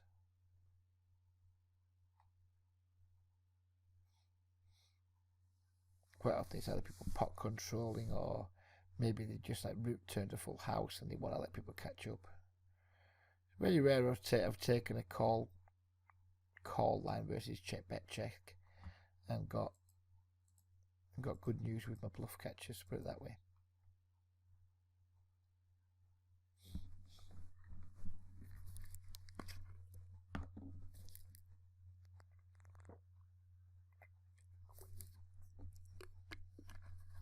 Not going to bet multi-way with my 2 4s on table 1.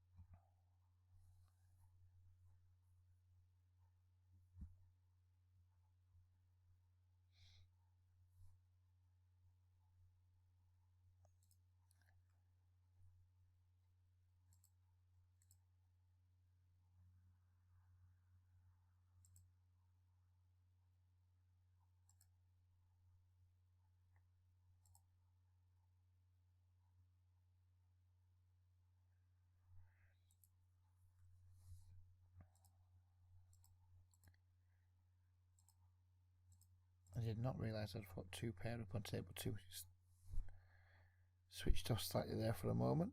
I was just surveying the lobby trying to get a 4th table, but never mind.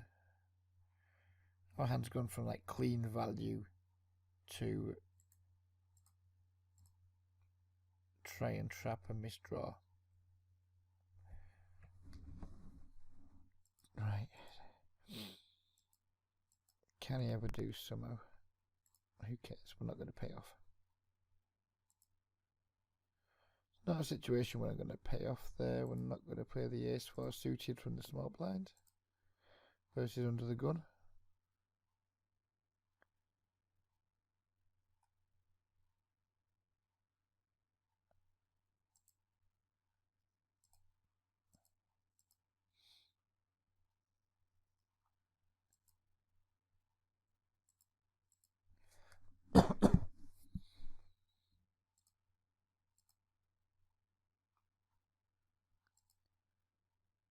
Soft core ST from Ambleside. It's not my neck of the woods, Ambleside. Not entirely my neck of the woods, but close enough. pretty wet board with the king queen. I'd be quite happy to just bet and take this down.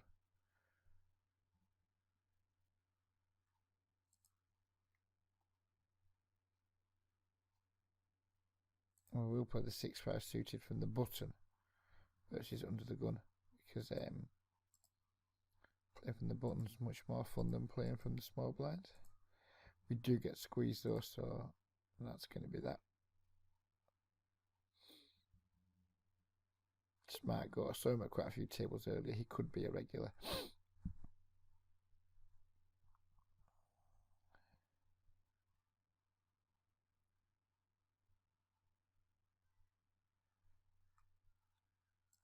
I think for sure we know Kev D isn't a regular. Wow, he gets there with his 6 on the river. The out he never knew he had. But we'll take that. No offence whatsoever. It's a smart go, but I'd much rather see Kev D with a big stack than see smart go with a big stack. Instantly 3 bets me. Who knows if that's Steam? I guess we're going to find out.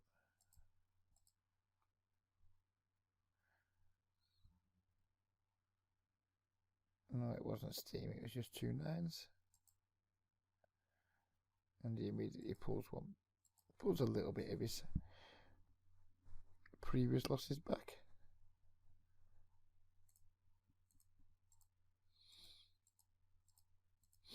If he is 3 betting 2 9s with any kind of frequency, and I will be looking out for it now. I'll be looking to 4 bet him quite often.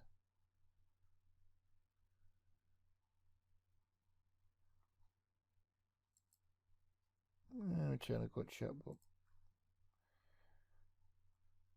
I'm not too excited by that.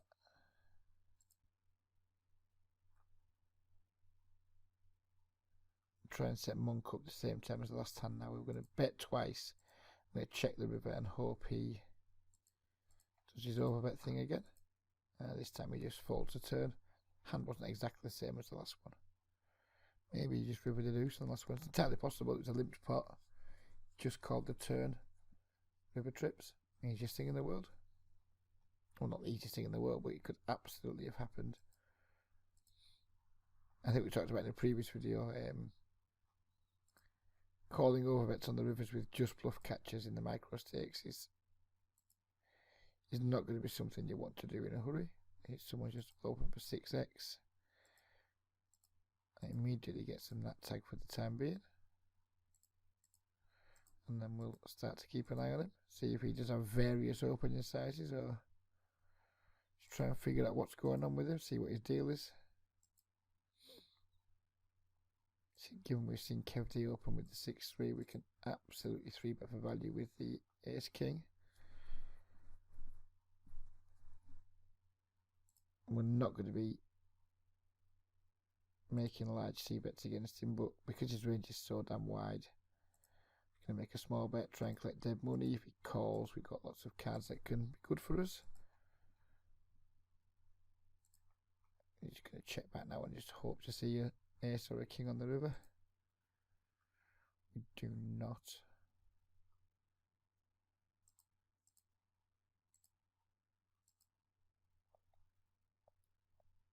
4, 5. Right, Kev D, this is going to be fun.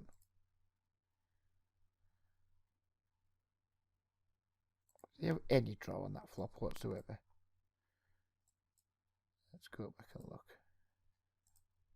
Or was it just a total float? That was just a complete float, so yeah,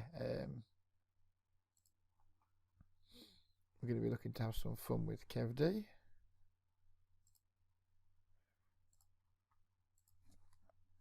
Fighter, because the guy fights for pots, so that's why he's being called a fighter.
And we're just going to check call against Kev, given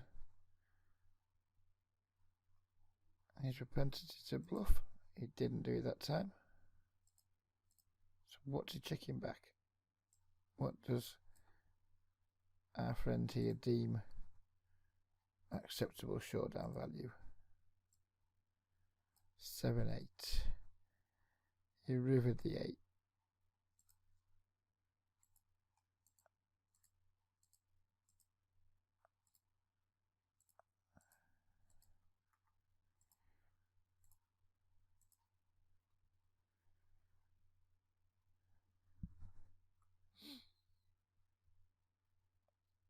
Is Kev going to qualify for the light blue tag? I think he might, you know. He might just qualify for the light blue tag.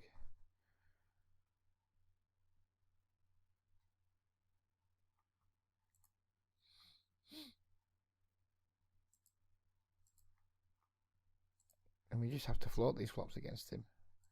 Because we might have the best hand and there's lots of good turn cards for us, and we're semi-deep. Probably just going to let him take it if he bets again. If the turn had been a heart or something there, I could have been persuaded that just jamming it in his face would have been a good plan, because he's capable of making bets with just complete air. So we'll see. I mean, the guy's playing every pot.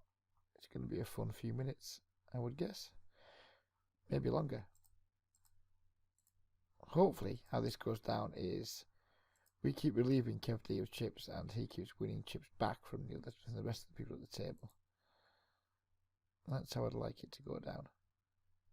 But I'd also like a blowjob from Michelle Keegan, and that's not likely to happen anytime soon.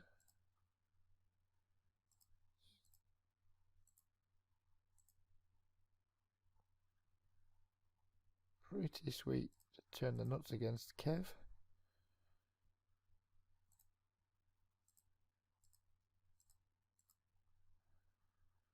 Wow, he's going for the overbet. We like that.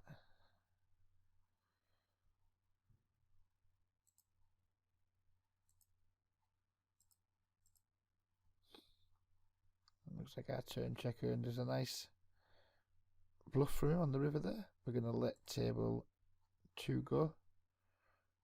I want to focus quite a lot on Kev.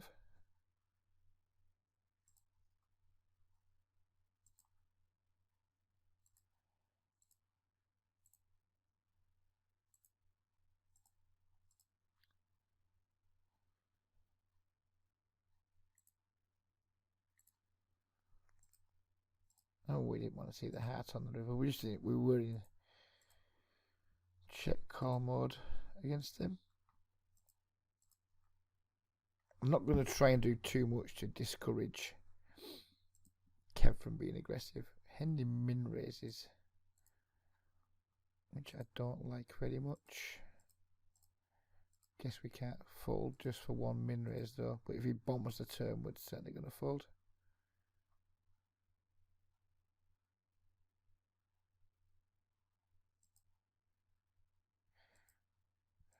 I need to put him on some real bluffs. Could we block Queen 10 as well? I'm just going to give him credit for having a hand that he really likes.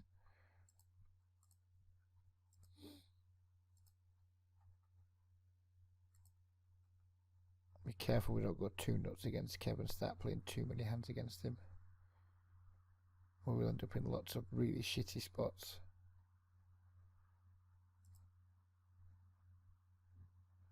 Try and rep the king against evens on table 2.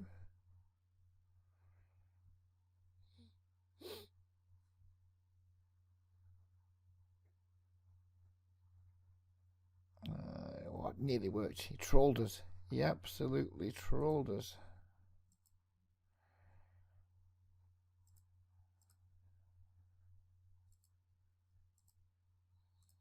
Whatever. Just give up. Ace 5. We certainly could have bet against that, couldn't we? Never mind.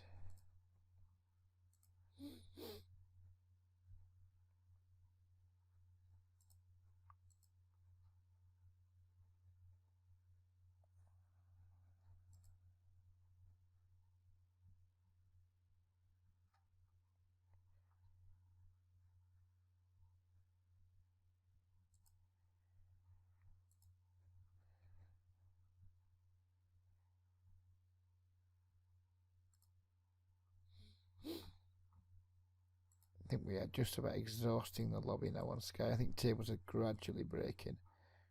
Who knows how long the video is going to run for. We've got 5 tables going, and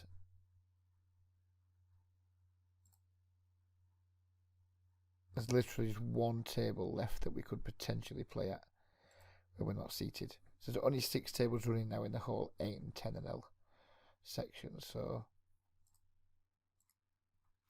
as tables break, I'm not expecting new ones to spawn very often now. Our squeeze hasn't really worked. So now we're going to hope for some aces or jacks. We do hit the jack. We're going to hope to play a reasonable sized pot against Robinson, I guess, or whatever the heck he's called. Robin. And I won't be disappointed to see Hendy get the fuck out of the way. Kev's and I've moved to table 3 if you're interested in following Kev's antics.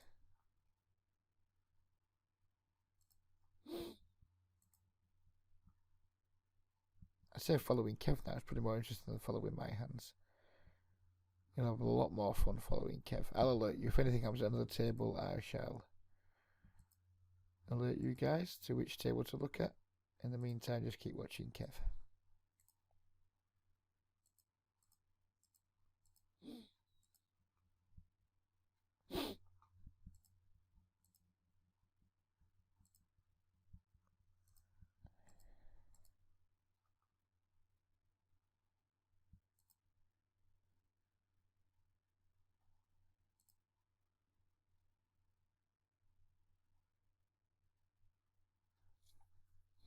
Pick up a pleasant pot from Lee in there on table 5.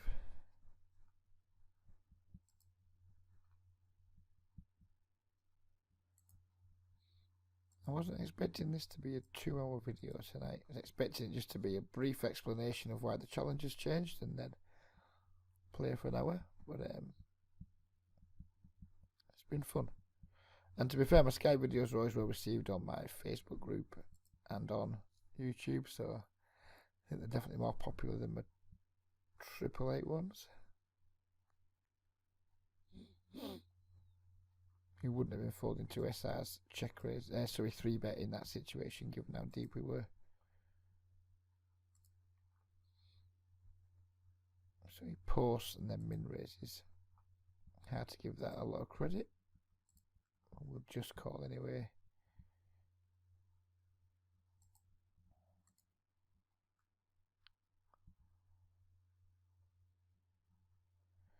Not exactly the draw we wanted to hit, got the shitty end of everything. Jack's no good to us. We bet and raise in front, we're just going to muck it, not worry. Check fold the pair and flush draw. And the board pairs. Maybe we could have called there, but I was timing out and it didn't happen. So we might have picked a good time to get out of dodge on table 5.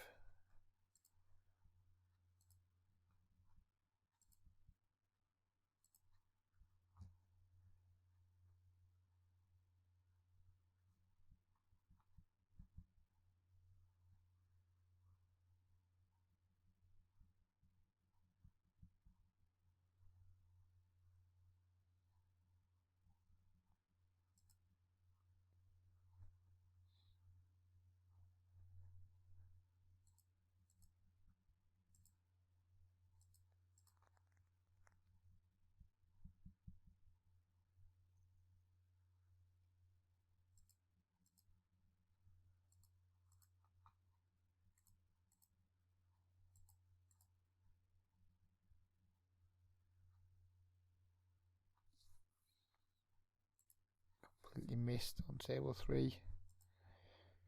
Every chance we have the best hand, but it's a multi-way pot and we're just going to get the hell out.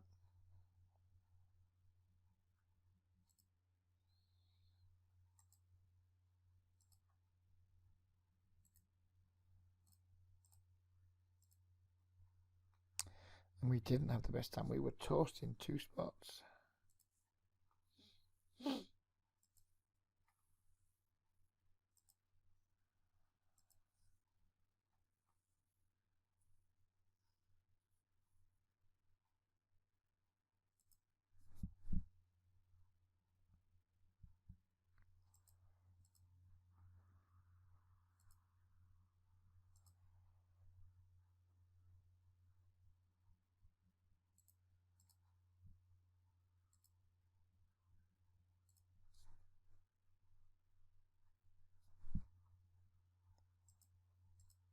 Ace and the king on table 4. Do we get chance to 3-bet SR for a change?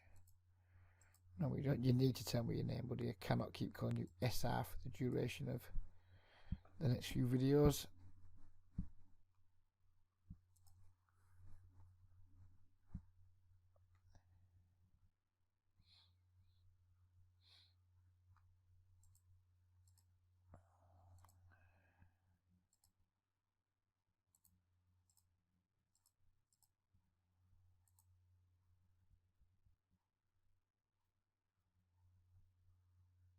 Another big pot happening with Kev on table 3.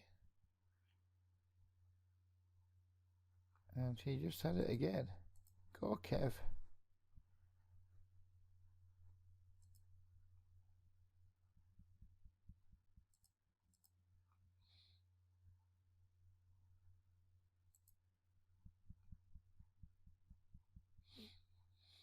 And he sticks the needles in with an oops. Kev just sticks that needle right in. Hopefully we can oops Kev at some point.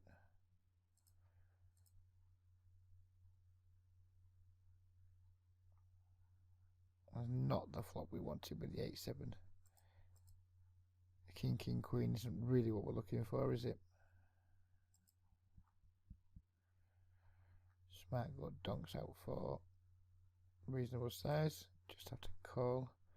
4's a good card. It reduces the amount of sets he can have. He's going to be more weighted towards draws now and like worse top pairs than he is sets. We're just going to pay him off on the river.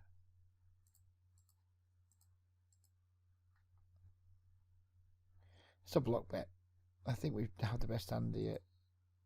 And I think I'm going to make a very small raise. And just get called by king jack, queen jack, that type of thing. If we get 3-bet, I'm going to be a little bit disappointed. We did get called.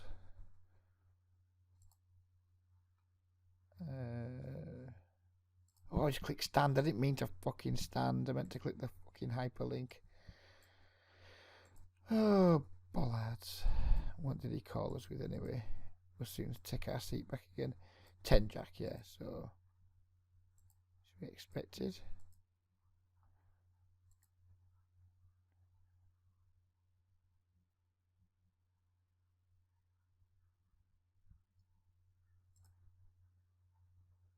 I hope my seat doesn't disappear here straight away. No, it doesn't, so we can get straight back on.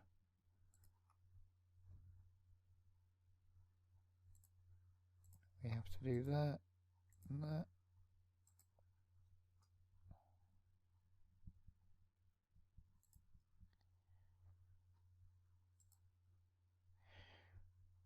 We burn to play him at higher stakes.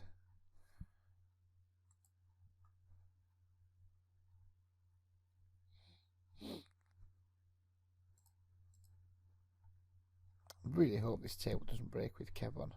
Be crying shame to see it break.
Not much to talk about right now.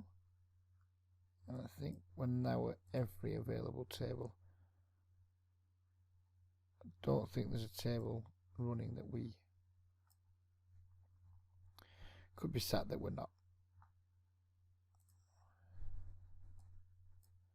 Oh no, there's still one. I may as well get on the wait list for it, I guess.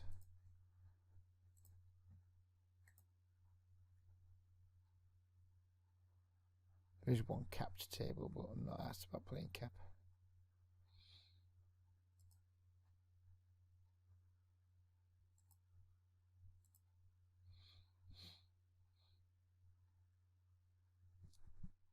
Kev's stack is dwindling. It's just sharing it around good. Be nice to actually get a playable hand.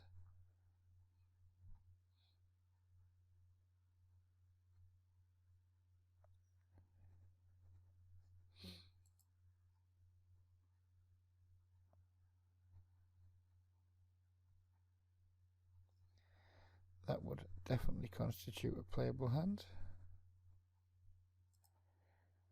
Not sure how Kev responds to cold calling 3 bets, but we'll see what happens. He does cold call. Pretty confident right now that our ace queen's the best hand. Whether it remains that way is unlikely, but it certainly is right now. And Gorfin has gone with his standard min donk.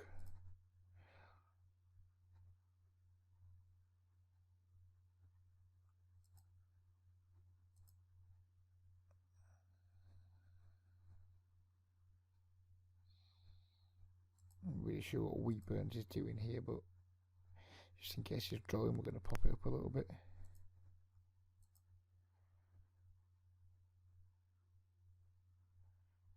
If he was drawing, he's probably just got there, which is disappointing. I hope he just checks and we get to check it down and win. He was drawing to his 2 outs. I guess that's why he has the green tag. Did we win that fucking hand? I completely gave up on the ace queen. Oh yes, we did. Completely gave up on it.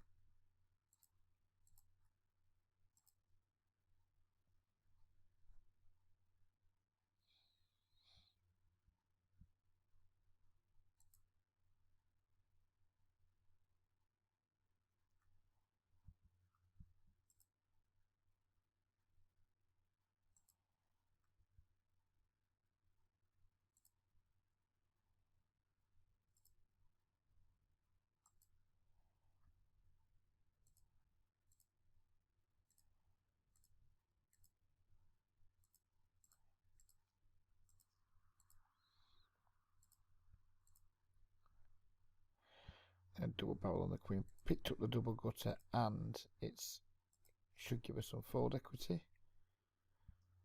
And then we make the straight. Bet fold here against Hodge. Can we bet fold? And what if he raises the straight? What if he raises the straight? If he raises the straight, I guess he just gets to win. I think we have to bet. There's just like all kinds of 2 pairs and things that can call. Missing value is a crime.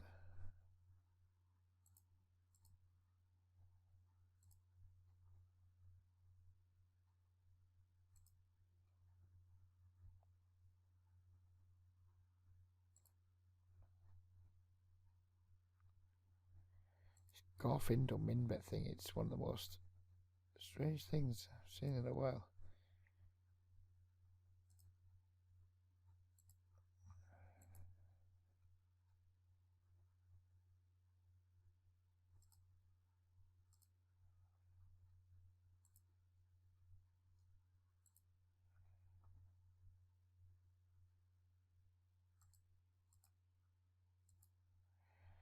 Five's obviously a complete disaster for us on table.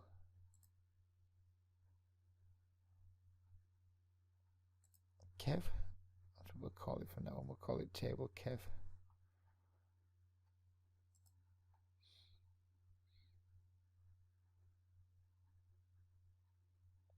Three behind the jacks there, kind of like thin value, isolation, etc. Well, not thin value, fat value and isolation. But only making a small raise, we definitely want to get called by worse.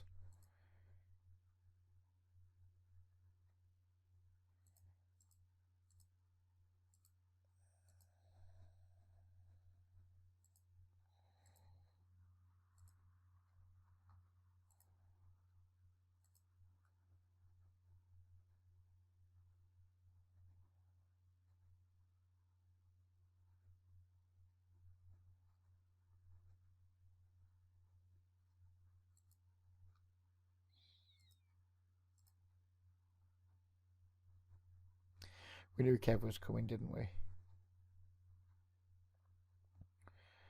We knew Kev was coming. See you at the river, Kev. I think. A pair on flush draw.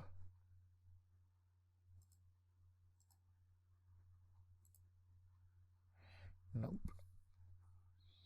You made Kev tap out. 5x on a call. Let the king queen go, but we'll be keeping our eyes open to see what's his face is 5x in with if possible. We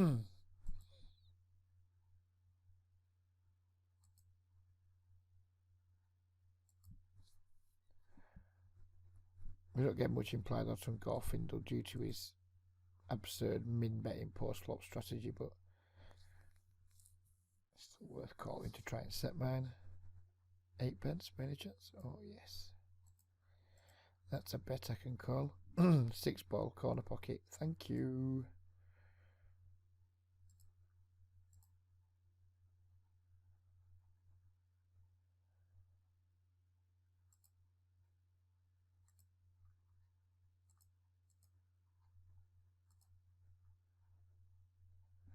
Shame we didn't get any action, but don't expect to get that much action on that board. There's just very little point in calling a min bet. Treat it like a check and make a value bet.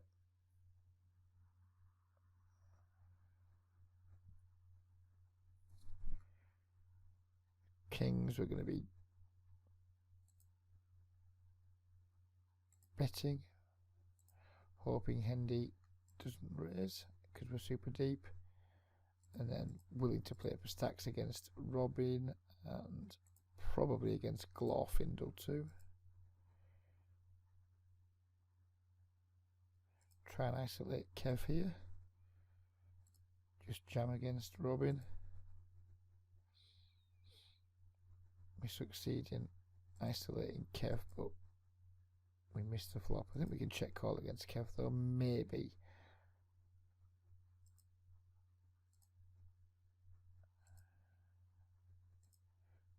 Definitely going to check call the river.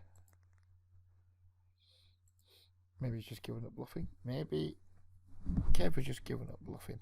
Or maybe he thought he had showdown value. Or maybe he's just completely fucking random. What did he show down with there? 7 jack offsuit. Not a great deal of showdown value then.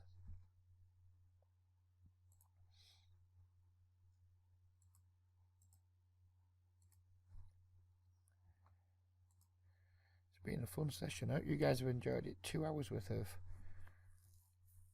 fun action. And fully aware that not many people watch all 2 hours, by the way. Fully aware of that situation. Probably recording and talking to nobody by now. If you get to this point in the video, if you're still listening 2 hours and 12 minutes into the video, please say hello in the chat beneath the video. You deserve respect. You deserve a shout out for that in the next video. Right, SR, you have squeezed me again. This time we can't let it slide. This time we have a hand we can go with. And if you've got the cue for ace king, then good for you.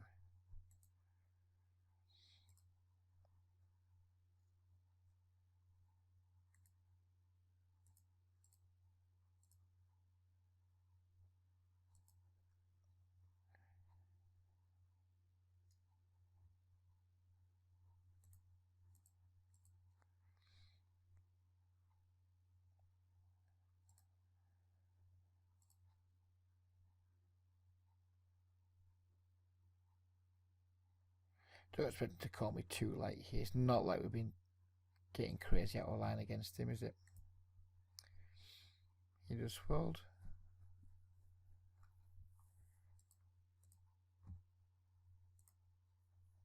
And this session is proving to be a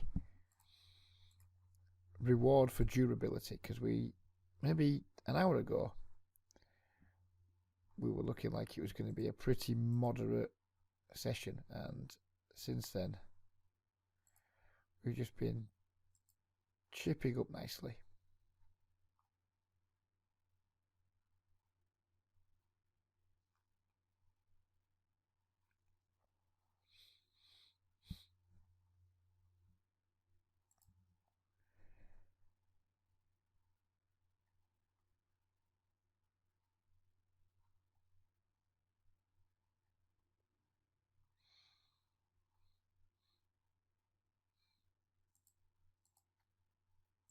I'd really like to flop a 5 against Kev. That'd be fun. Or against anybody, but nothing against Kev in particular.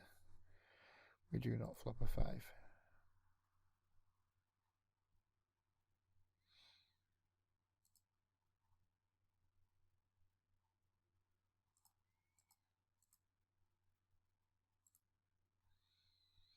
Glorfindel's abandoned his min bet technique. Would have been nice to see if he did have a jack when he does that, but we didn't get to see. Never mind. I won't use my crude Michelle Keegan reference again.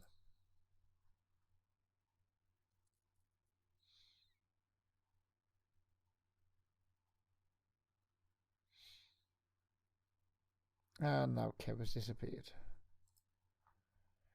We're going to keep going because we're still at some good tables, but Kev disappearing wasn't what we wanted to see. Is it be Kev again? Be Kev again. It can happen sometimes on Sky. Players sit out by mistake and then come back, but nope. It wasn't Kev.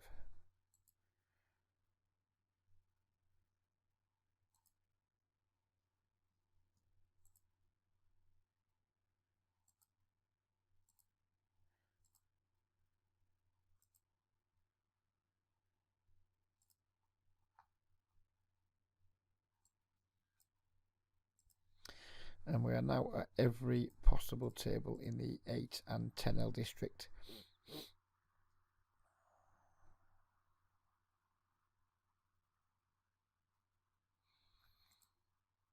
And there's Double again. He just constantly needles the weaker players.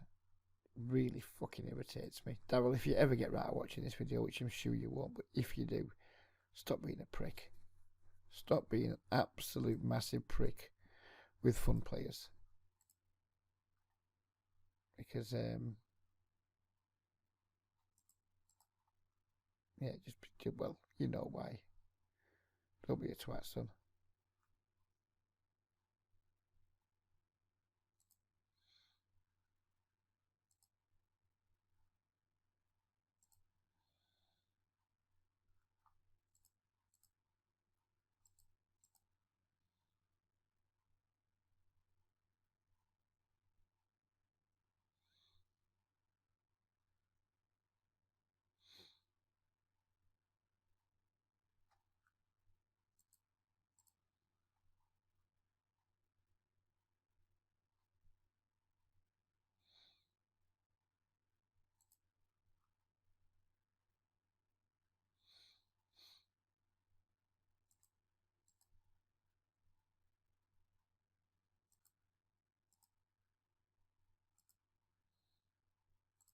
Two overs and backdoors on table 3 is a raise against Garfindle, who just like min donks every single hand.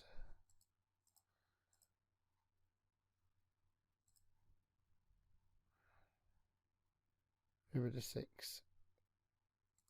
I guess we just call. Lose to the 9-8. Wow. Built that pot well, didn't he?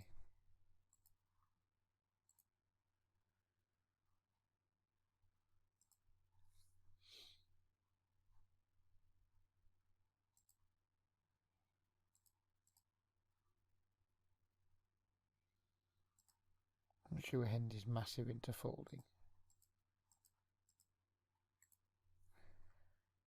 Pre-flop, anyway. Blind versus blind. I think he's a defender.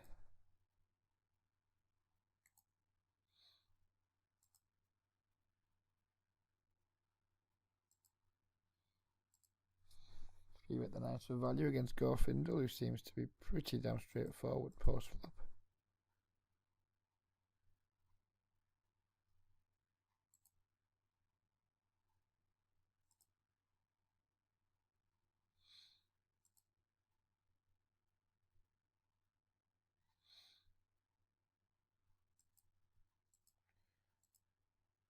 So what's SR's range for this? It's going to be Ace, Queen, King, Queen, and some small pairs, I guess.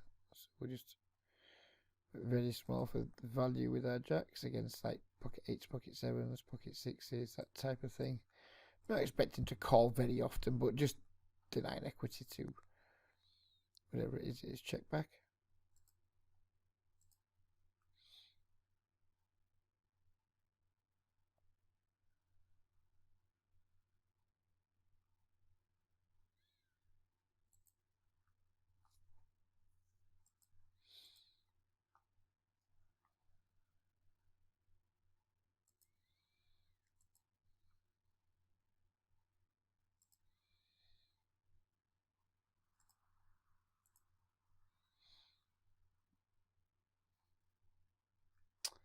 Once Glorfindel calls, then min bets we're just in showdown mode now.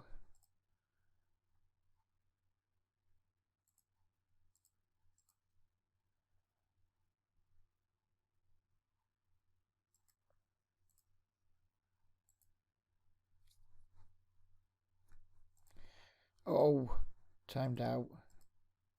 It's very, very irritating. She was wondering whether to create some shit dynamic with SR and try and bluff him on the board where there was like straights and flushes there. Well, it's not a dynamic that I'm that keen on creating against other regulars. These games are so good. We don't need to be creating some bullshit dynamic against regulars that just kind of fucks with the whole game flow.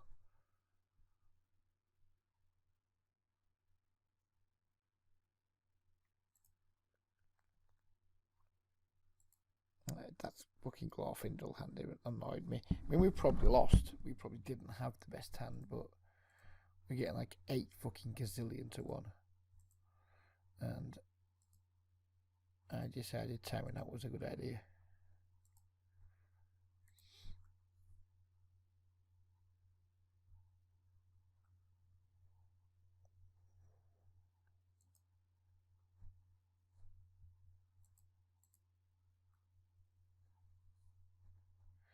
I think we might wrap this up soon. It's starting to get very late. I have an early start in the morning. Well, saying early start, I need to be up in 7 hours' time.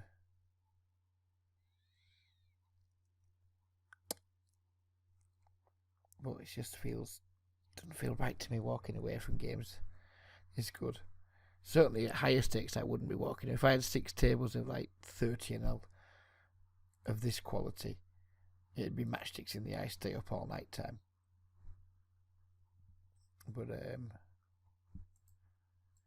that's less important in these games because I expect to be able to get games of this quality pretty much every night of the week. So it's less important that we make the most of them when they're here. So in fact, yep, I think we will. We'll just sit out everywhere and then we'll pull up the spreadsheet and put our result in.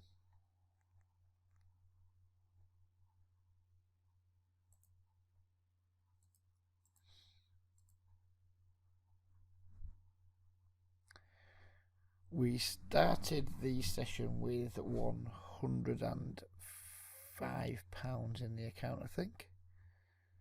So we'll be able to figure out how much profit we've made from there. And then we'll pop it in the spreadsheet.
So we're nearly done.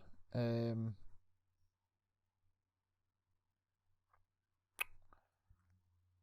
really much time to fill here, is there? I guess we just close the tables off that we're not using.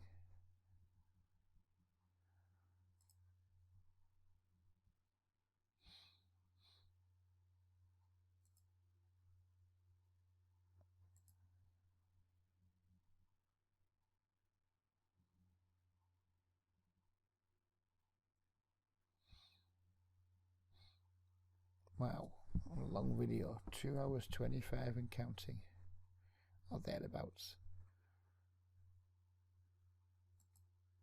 Right, well, we're at it, let's...